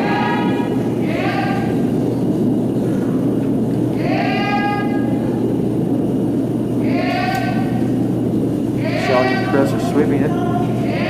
It looks like they're doing the draw. Needs to get around the guard. It waits pretty good. Waits really good. It needs to get towards the forefoot. And just a great shot. That's definitely an end saver. And the game saver, to avoid giving up a 3 or more. Red is the shot, Team Coutts is shot, but it definitely is, Team Coutts definitely made it hard to score 2. And so, the warm room is indicating that they should throw it away. I don't think they can hear the warm room, but,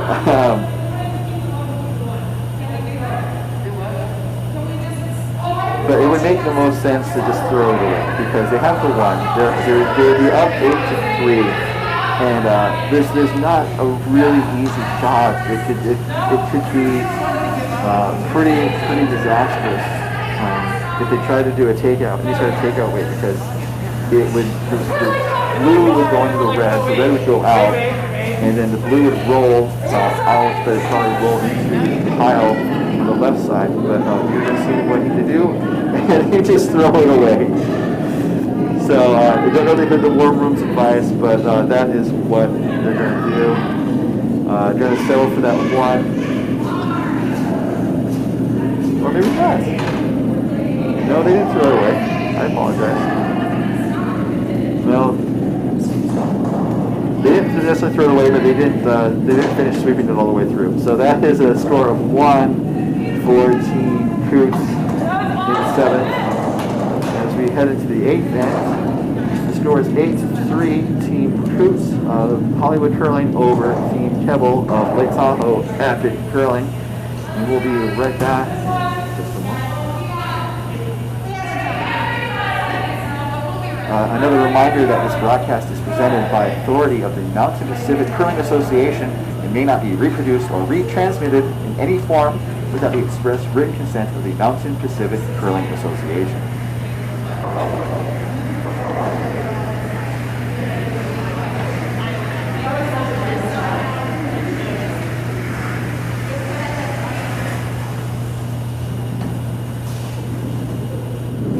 So Jasmine is about to put her shot. We are underway here in the 8th end. Not wasting any time. Teams are allowed a minute break between the ends and definitely use it to their advantage. This shot looks to be, I would say it's definitely, I would say it's near the house, but it's slowing down. It's going to be a tight center guard. Actually, it's biting.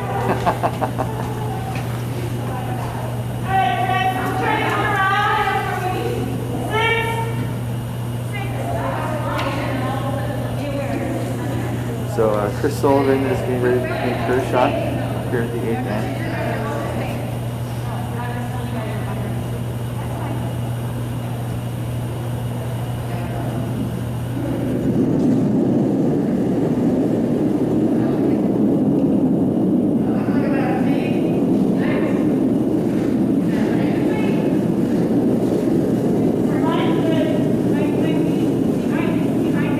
I'm saying the line's good. Looks like they're going to draw around the type, the rough in the house. And sit right behind the lid in your back forefoot.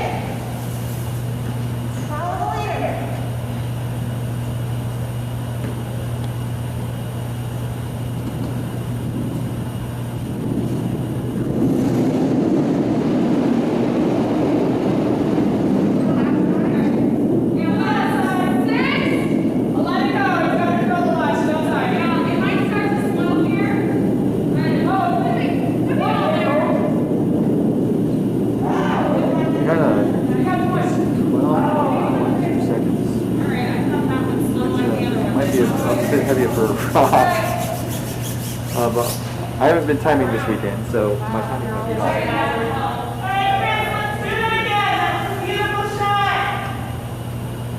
So Kelble liked what she saw on the first shot from Chris and was asked for it again.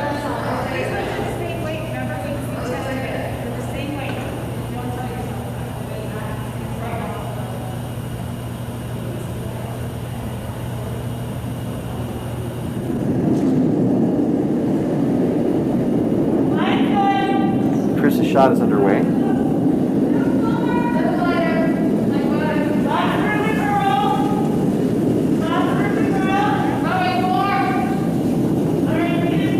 Here's going to be above the tee line. I got close to 15 seconds of this shot, and it's going to be a guard. A very, very tight guard right in front of the house. So that 15 for the tight guard seems to be about right to his eyes. And this is Jasmine Hashi's last for the end. And then she gets to swim 5 stones in a row.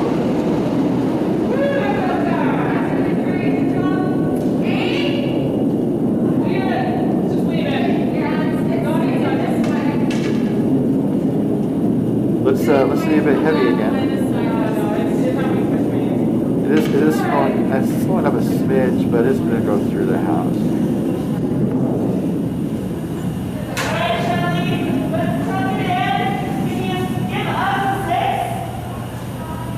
So it looks like Kelble's lining up another draw.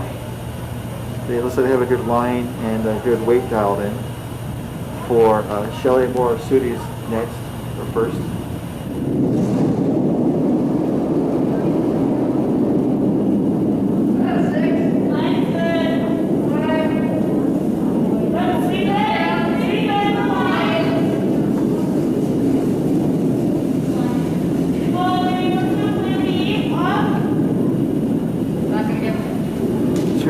But it looks like it's going to go into the guard. There's a small tap, and actually taps the blue into the house to outcount the red that's sitting top of the 12.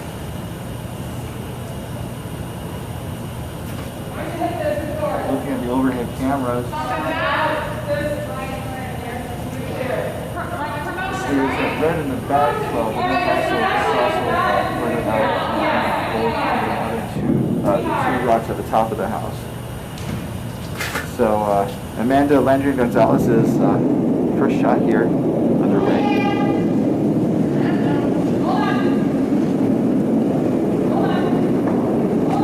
Looks like they're throwing some weight at it.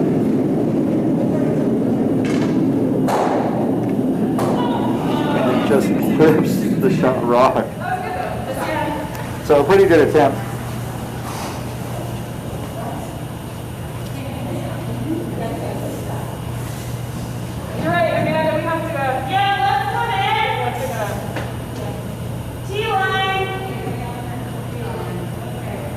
Pretty good attempt from Landry Gonzalez, or ALG,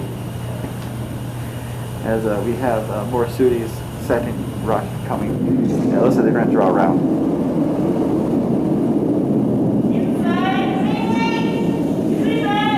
So looking at the house, Team Kelble is sitting 2 right now, and it is in a pretty good situation as those 2 rocks are covered somewhat.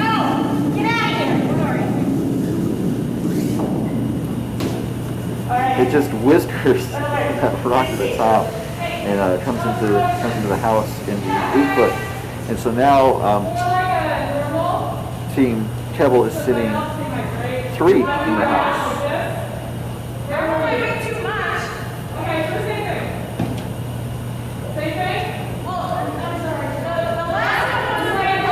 It looks like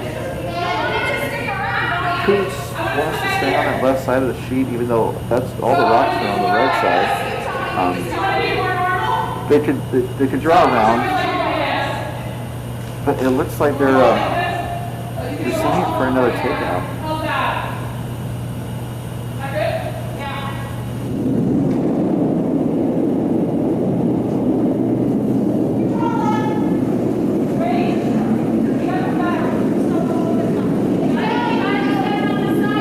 Calls off the sweepers. Easy does a right angle. And it just overcurls a smidge. This is the blue. And hits the red in the back. So,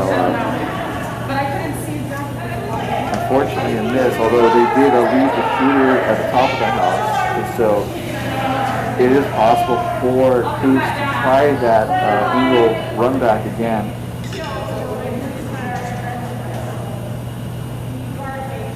Now it's Nancy Dice's turn for Team Kelble.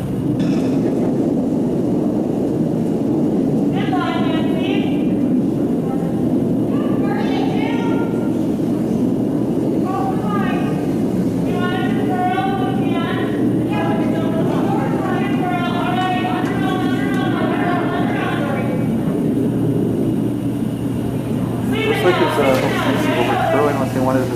I think they wanted to block the run back, and it looks like it's not going to curl up enough. So if Team Coutts wanted to try the run back again, the angle run back, they could. Although in this case, it looks like they're going to just draw around now with Amanda Landry-Gonzalez's second or last shot.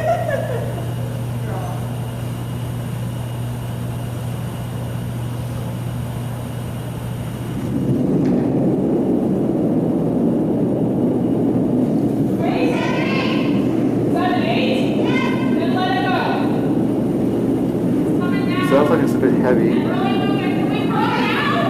think it's moving. They're going, and so it looks like they're going to try and hit it. It needs to hit the right side, and it is going to overcurl and hit the rock on the right side, pushing it to the left, and it pushes it to the left to the 8-foot, biting the floor, and so it looks like it's enough to sit shot rock, but it is pretty exposed.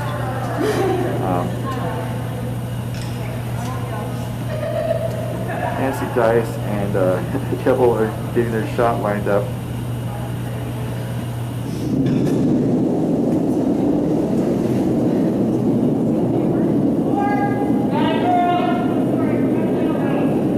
Out of hand, they say it needs to curl.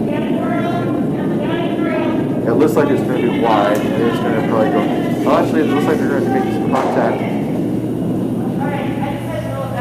Contact was made, and it does hit the red out, and the blue rolls just slightly to the left side of the house. Looking at the time clocks, teams have 38 minutes of thinking time, so you want to spend just under 4 minutes per end of thinking, and with 2 ends and 2 rocks to play, they are pretty close to being on time. As Becca Coutts gets her shot lined up, and I think they're just going to start turning hits, although ideally Coutts would want to hit and roll towards the center.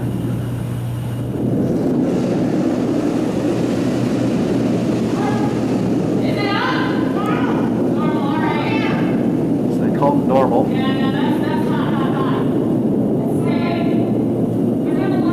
It's starting to come down, but it's going to be wide, and it's going to miss.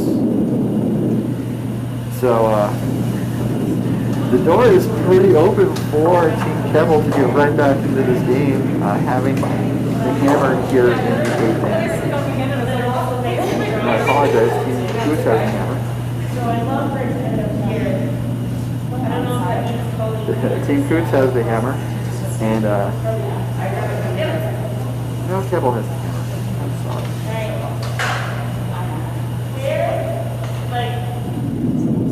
Maybe some scoreboard reading issues. Team Kelble has the hammer, and they are in an excellent position. Or wait.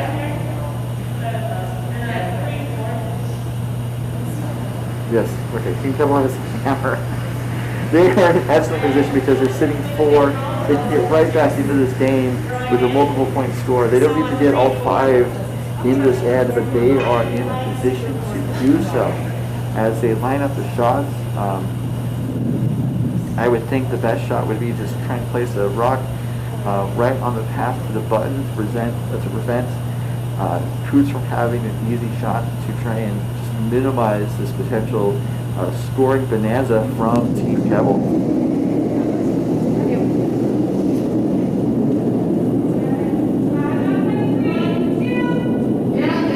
So they're calling those lights. Sweepers are going. Nancy, they want to say let it go. It looks to be pretty wide. I don't know if it's going to come back enough. And it's going to hang on the edge of the house. It's going to hang on the edge of the house, and it looks to be that 5th rock. I would guess. And it does look pretty blue.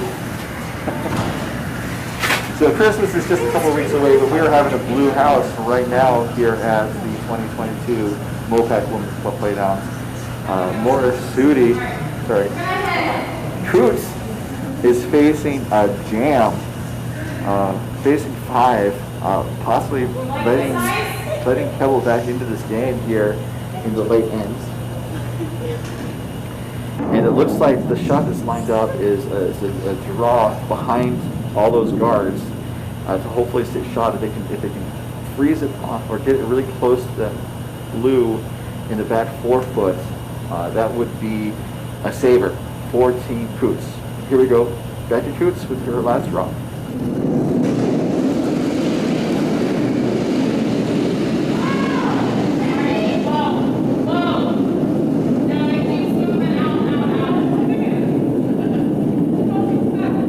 They came out, but it looks like maybe they may be able to make something of it. And no, they got rid of 1. And so now the situation is 4 blue, 4 Kelble in the house.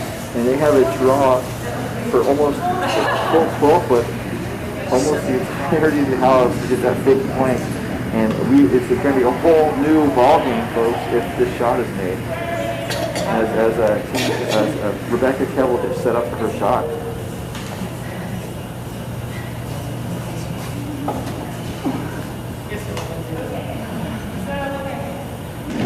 They're cleaning the draw path, want to make sure there's no debris on the ice. The ice techs do a great job, but always the duty of the curling team to make sure that there's no debris on the ice that might deflect the stone off of their course. And this is a huge shot for Rebecca Kelble.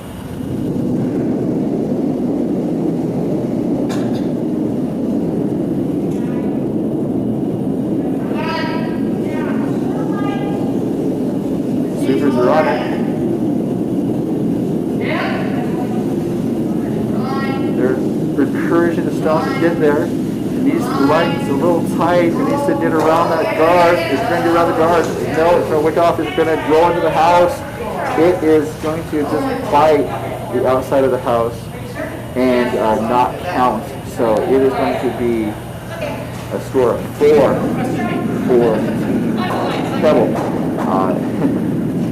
Not quite bringing them all the way back to even, but it is a game changer for Team Kelble as the score is now 8-7. Coutts as we head into the 9th end. Additionally, Kelble is controlling the hammer in the even end, so they have a chance to really have an opportunity to pull this game out. So just some excellent play on the part of Kelble, and we'll be back in about 30 seconds. Maybe a minute as the monitor is on for the timer. I mean, so this just perfect. burned out. Oh, did you turn on the lights on us? You want to go home? We're down enough. John. Nobody cares. So the team's having a big laugh of the situation as they are working to get this spot fixed up. That's coming back. Get back in here, Shelley. So the clock is back on. Oh, never mind. One of the team members came off the ice looking to take a bit of a relief break, and they were not able to do so as the timer came back on. So this is the 3-4 game, and it has turned out to be a very exciting game here at Lake Tahoe Epic Curling as the Elite 4 team Kelble is getting underway. It's going to be dramatic, as always.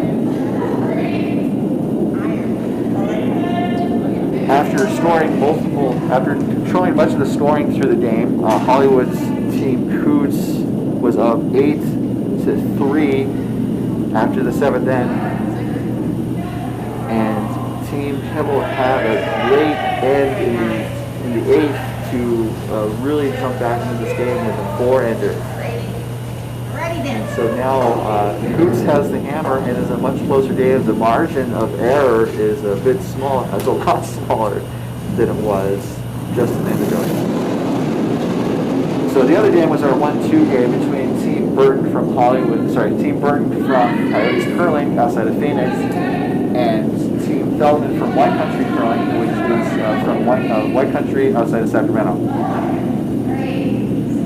And this game, Team Burton was the class of the field, and they ended up going undefeated 6-0 through this event, including a win today over Team Feldman. Team Feldman was the runner-up, and so for now, Team Burton is MoPac's regional representative to the U.S. Club Nationals. However, it's possible that MoPac will get another berth in the Nationals, and if that berth is awarded, Team Feldman would be given the spot. So just some really great curling all week here. All weekend. It's been 2.5 days. It's been a different week. So this draw to the house is a little deep, but now Team Kelble is sitting 2 in the house. Okay. Let's do this. So I think a lot of the momentum was swung the way of Team Kelble. And Team Coutts kind of needs to kind of gather their forces, marshal, center up. It looks like Jasmine Hoshi has thrown weight at the rocks in the house.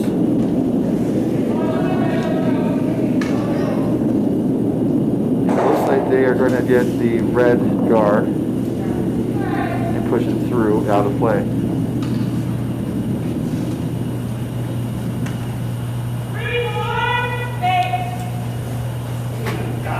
So yesterday, one of the teams took a timeout to take a breather, and I would honestly recommend that for Team Coutts.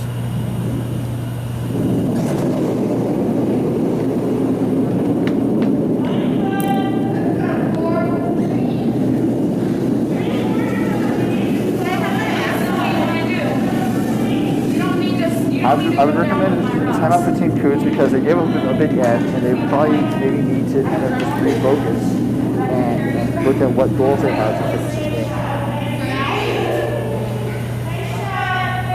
As it is right now, Team Kelble has sunk another stone in the house, and so then now they're sitting 3 very early this end. But Team Coutts needs to find an answer.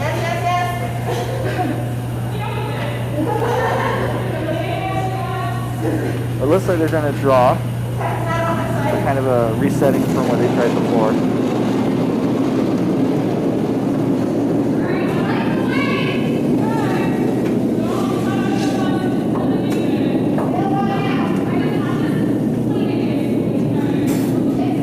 Landry Gonzalez is just walking it down.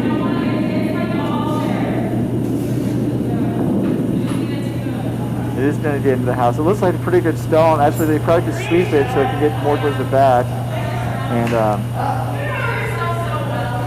I would perhaps swept it so it wouldn't be so exposed and have some backing with the blue. But a really solid shot to kind of help change the complexion of the end from Jasmine Hashi.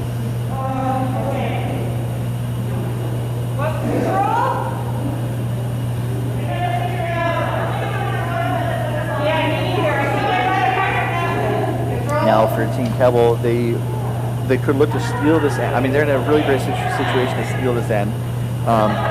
It doesn't really do much to steal a point because the score would be tied with the other team having the hammer. However, they have 3 in the house, and if they can chip out that red, they would be able to score a multiple point end, and that would be a worthwhile stealing scenario in my eyes. Here is Shelly Morisuki.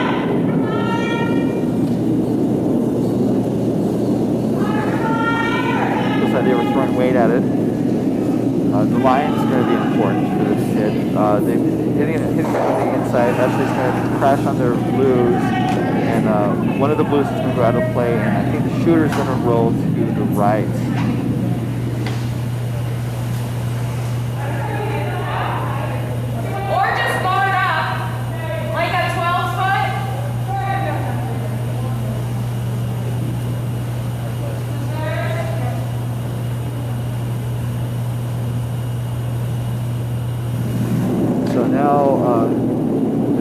Gonzalez is going to draw again, I believe, probably in front of their red, that sitting shot. Both Jasmine and Amanda are scooping hard, I would assume, primarily for line because it just seems to be overcurling a smidge. And they did overcurl. It's coming to rest of the guard in the middle of the guard zone, or 2 if you're using the 30 number system. So now the opportunity is available again for the vice of Team Kelble, Nancy Dice. So now not a lot of ice that was taken. It's right down the center.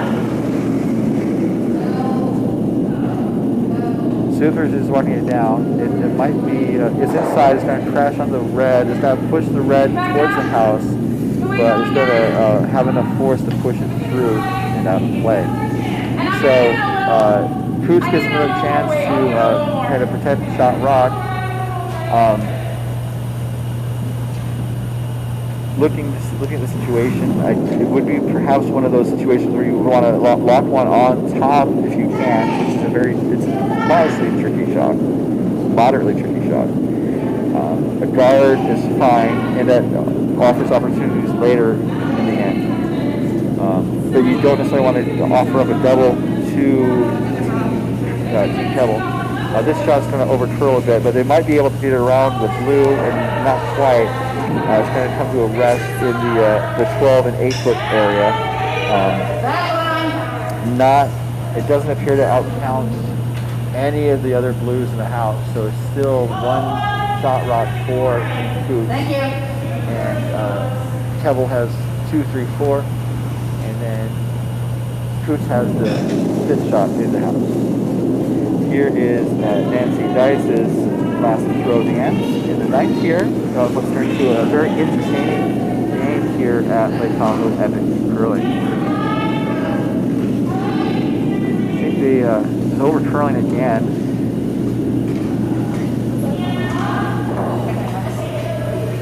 Which actually it turns out to not be too bad because it blocks the squat rate. I say not too bad. It's not too bad for Team Coutts. It would be a miss for Team Kelble because it does block the path to the shot rock. So for Team Coutts,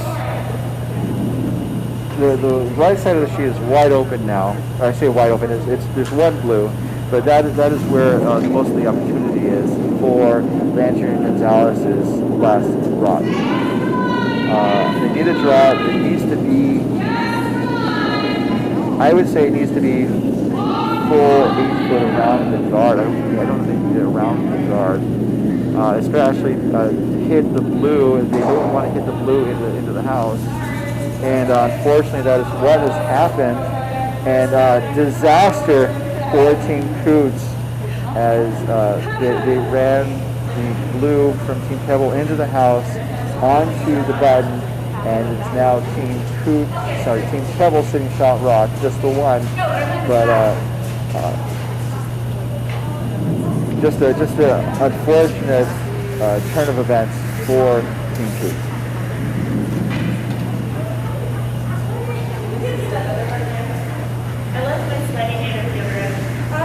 One of the saving graces is that both teams do have plenty of time right now, with one team having 5 minutes, the other having 6, and I don't think they've used either of their timeouts. So they can pause to think about it a little bit more than they might have needed. They might have been able to if they were running out of time.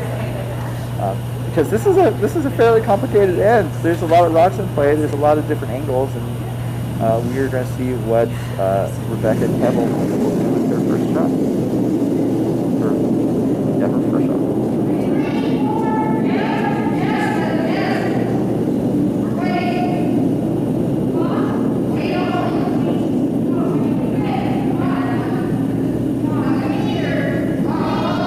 So the rock looks like it's going to get in the house.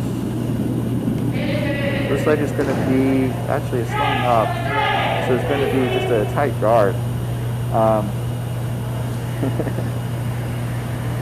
So now for Team Coutts, they have really two options. I think they should try to run back again, and that's kind of what Landry and Gonzalez is looking at briefly. The other one is to do like a draw tap, but there is that guard, that tight guard that was just put in place by Kelble, that will make it a bit tricky, especially have the right line, the right weight.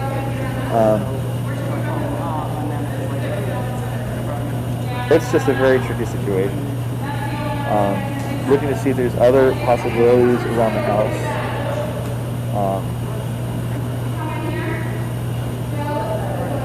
They could maybe try and do a really long raised double takeout with the blue on the top right. If you hit the top blue at the right angle, I mean that could be a good move. Ideally, you would do a double and move both stones out of play, and then also open up the path to the button for the final shot. Looks like they're going to do the draw tap.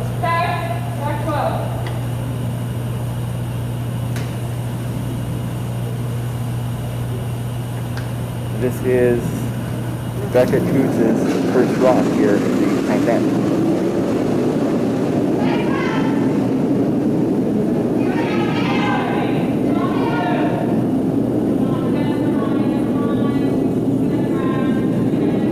Jasmine was off of it. Now she's going. This looks like it's going to hit the blue. It's going to knock the blue onto the other blue and push it out of the way. So almost, I don't know if that was the intended shot, but definitely a great outcome for Team Coutts. It wasn't like the double takedown, the run back double takedown that I was thinking of, but it accomplished much the same effect. Plus, they're guarding the front of the house, so it's going to be very difficult for Kelble to try and get in a shot rock or to potentially reduce the score. I think they're going to try and put up a guard for rock in the top four. I don't think they don't need to. I mean, ideally it would be good to score or steal. But I don't think they're going to get that multiple points to really have the the benefit of not having the hammer in the last end. Here's the final rock from Rebecca Kelble. Looks like the weight could be a heavy-ish draw. They might be going for an in-off. They want it to curl. They're gesturing for it to curl. It's not going to curl up enough. It's going to hit the blue and just roll slightly towards the left, but not really affecting the outcome in the center of the house. And so now Team Coutts has a chance for two. They're looking at maybe doing a raise, an angle raise, I would just try and drone. I mean, right now they're up one, they have one, and if they go into the final end up two, even without hammer, they're in a very solid position to win this game. Looks like they are setting up for the draw. After I said all that, and they just need to touch, they just need to bite the forefoot to get their juice. A little bit of a bump back. And if I don't make that move,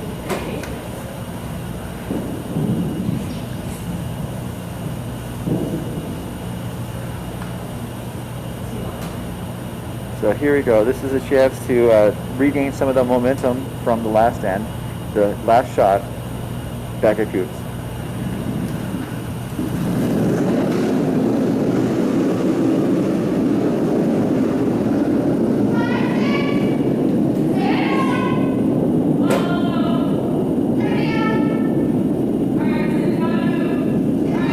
Looks like the line's pretty good.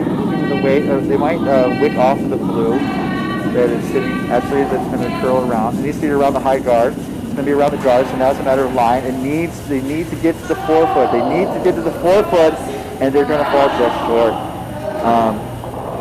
So it looks like it's just the one for Team Coutts as they wrap up the ninth end here at the 2022 MoPac Women's Club Playdowns. Like I said, this has turned into a cracker of a game, as some people say, including me, because I just said it. We'll be back in just a moment as we continue here from Lake Tahoe Epic.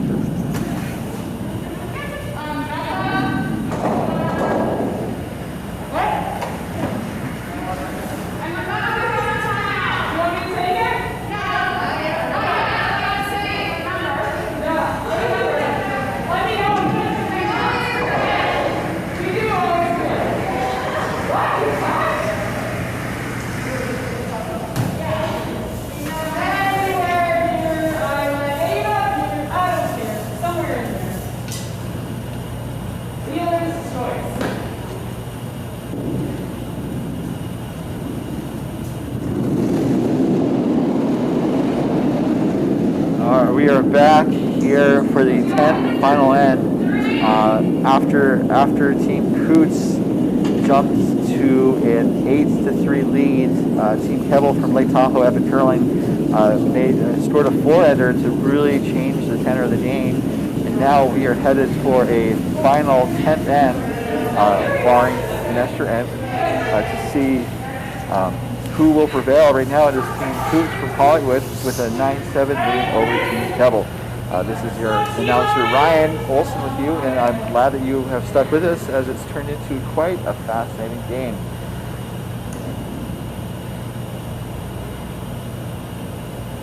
So this is Team Kelble's lead, Chris Sullivan with her first.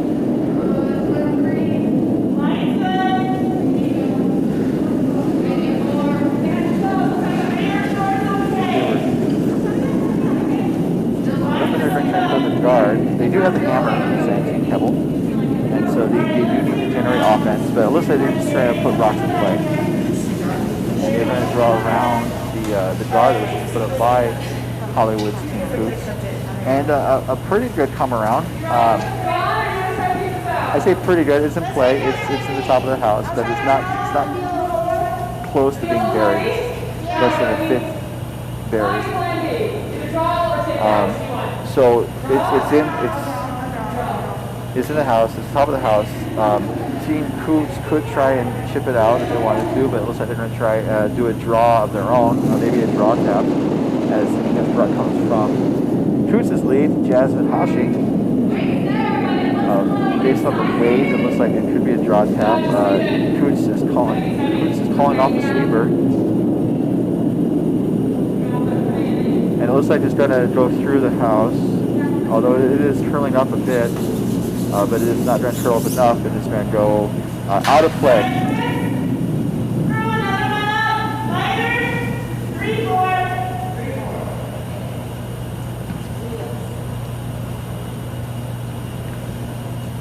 So it looks like Team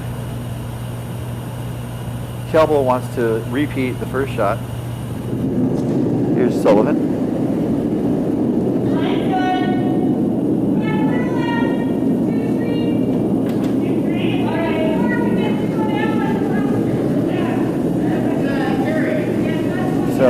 again, this is the 3-4 game in this tournament. Both Tahoe's Team Kelble and Hollywood's Team Coutts had identical records.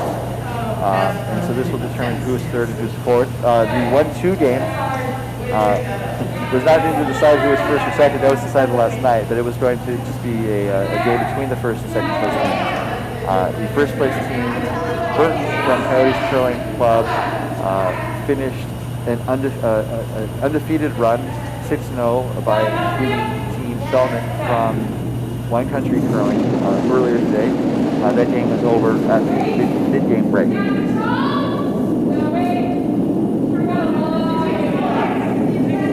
Again, this net shot from Jasmine Hashi. Coutts is calling off the sweeper, and it looks to be wide again.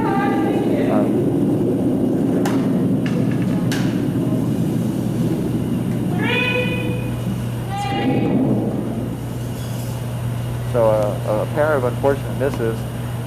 Team Kelble does have 2 in the house, and they need 2 to tie, more than that to win. As the second, Shelley Morisuti, is ready to push out a hat.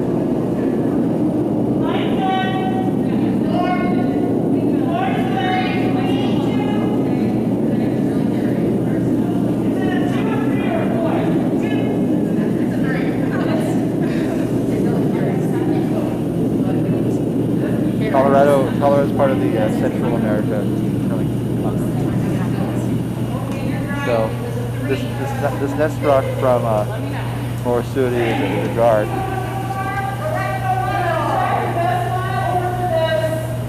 So just a reminder that live streaming of this and other regional competitions is powered by the 18 clubs and 1,500 members of the Mountain Pacific Curling Association. Our mission serves to grow curling and foster competition in Arizona, California, Idaho, Nevada, Oregon, and Utah. Visit MoPacCA.org today to find a curling club near you or for help starting a club in your community.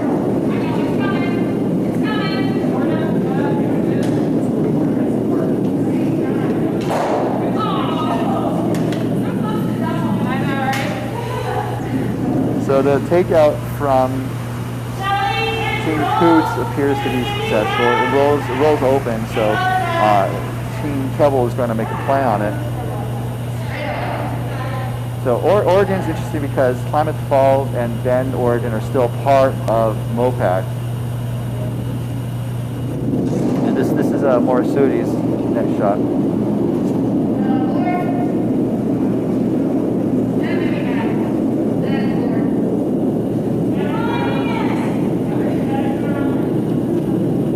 So this shot, they called for a halfway takeout. It looks like it needs to curl up a bit. It's going to get there, and it's going to hit on the right side, just a small roll, and it's going to run red stone from Coutts out of play.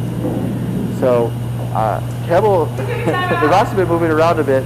Okay, they are calling a timeout for Team Coutts.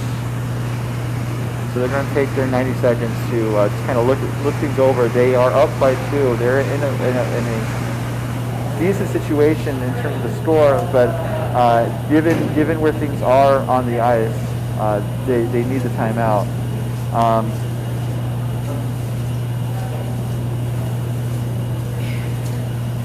So they do have the 90 seconds. And it is a pretty tricky situation. They could do the run back double, which would be the benefit of clearing out the center of the house.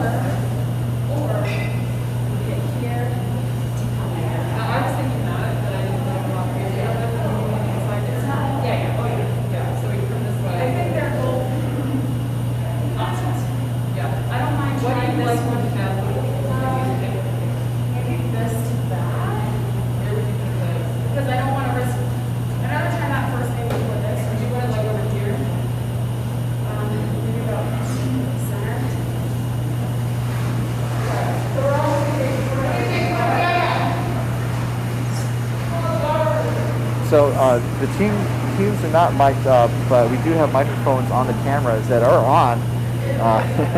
So we had the benefit of listening to the team talk about the shot. And they were looking at two options, and the two options were to try and do the the run back takeout, which is what they appear to be lined up for, or they could do kind of a in-off double takeoff, where they go on the rock on the right and then have the shooter roll to the left. But here's the shot. I think they are going to do the in-off takeout. So the shot's underway. Looks like it's going to over curl. They're into the one, which is not a bad outcome, because it does reduce the number of scoring rocks in the house for Team Kelble. And again, Team Coutts has a 2-point lead, so they just need to make sure they're not giving up 2 or more to Team Kelble. So I think a great use of the timeout to discuss the shot. It's also halfway through the end, so they weren't in the position where it's like there's only one shot. This is Nancy Dice's first shot. I think they're going to do a takeout as well. This curling is going to hit on the left side. Actually, it's going to hit right nose on. And it looks like it's going to be super close to the house. It could be a biter. So it might be in play later in the end. We'll have to find out if it comes into play at the end of the round. Or the end. So now Team Coutts has a very similar shot to the one they just threw, although it looks like they're throwing the other. No, they're trying the same turn, although it looks like they need to swing. It's going to hit the inside. It's going to roll. It's going to tap it. They got it. Now see the card. Get it out. It's not going to hit out, but it's going to go to the back of the 8-foot. So a pretty well executed shot.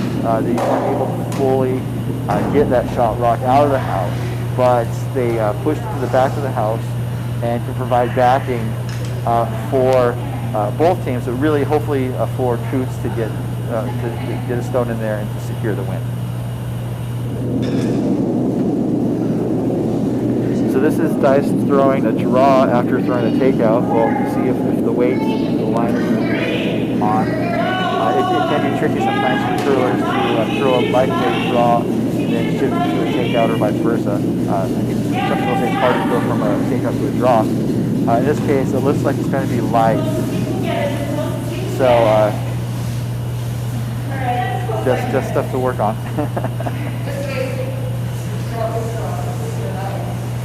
But in terms of adjustments, I know some curlers, and I might be on the list where I go from a takeout to turn a draw and I hawk the stone where I don't even get into play.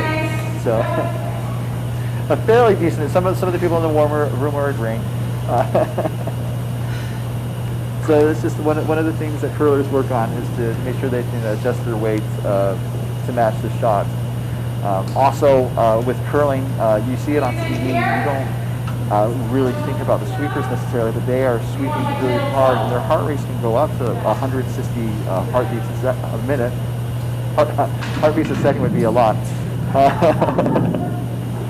But 160 heartbeats a minute, and so you're breathing hard, your heart's racing, so you have to calm down in order to effectively make the shot.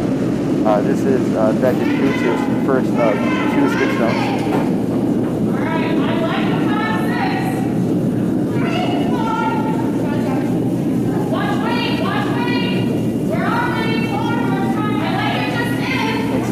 Kelble has the hammer in his end. So you need to shoot it more. It's going to be light. So a bit of a laugh, just at some of the exhaustion from Team Coutts. Team Kelble is calling their timeout, and we'll listen in.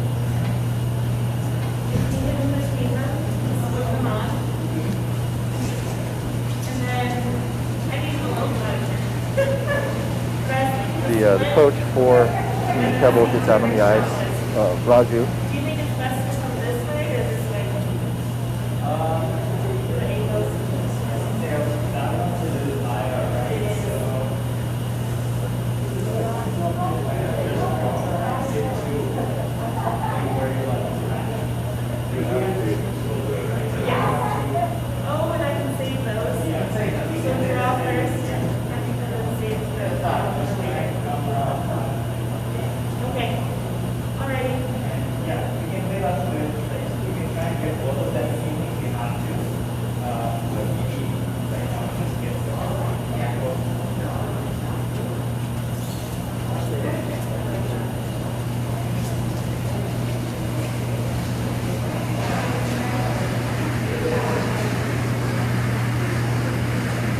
So an effective timeout, it appears. They have the shot dialed in.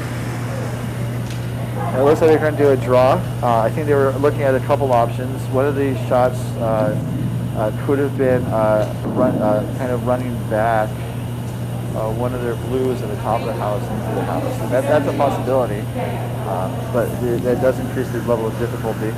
But here we go with Rebecca Kelble's first shot.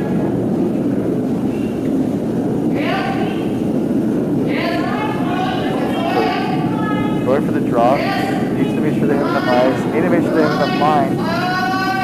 Looks like it's just curling. It looks like the light's there, but it looks like it's going to be a little light. It looks to be a little light. It's going to crash onto the guard and just roll to the side. So now that draw is going to be a bit trickier. So for Team Coutts, this is their last chance to prevent Kelble from getting that two. The best way to do that is to be in scoring position and deny Kelble the shot to throw their last down, or to make the shot. But this is effective.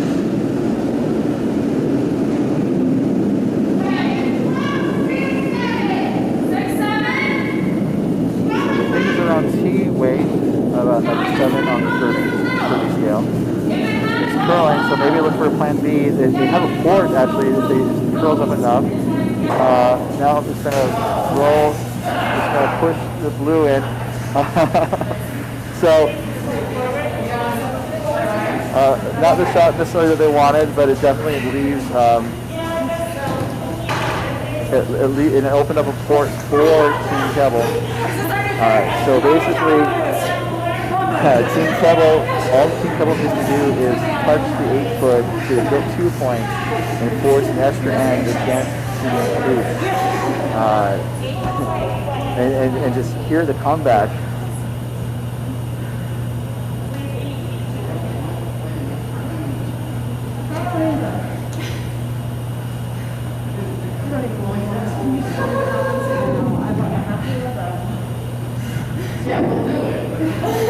So they already have one in the bag. They need to get to the 8-foot to get 2 to tie the game. This is Rebecca Coutts. Last rock. Kelble. Thank you. Kelble.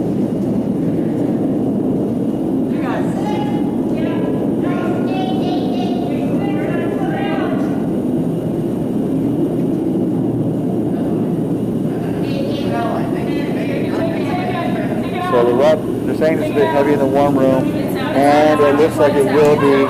The stone is going to go out of the house, so it's just the one, and the game goes to Team Coutts of the Hollywood Clown Club by a score of 9-8. They kept it close in the end, and what a great way to finish our time here at Lake Tahoe Epic Curling. As we finished this game 9-8, Coutts over Kelble. On the other sheet, it was Team Burton from Coyotes defeating Team Feldman. Team Burton will be the MoPac representative to the Women's Club Nationals, and Team Feldman is the runner-up and will have an opportunity to represent MoPac if another berth is allotted to the region. So, just a fun weekend of curling, some emotions on the ice. It's been a long tournament for some of these teams, but hopefully it's a valuable experience for them. It's been a valuable experience for us, especially it was this our first web stream.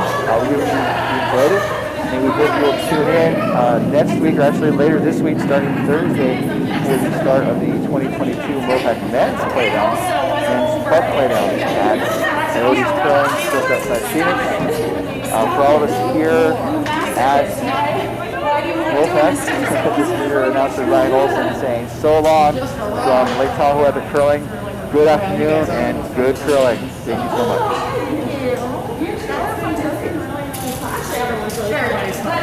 But our 2 games were like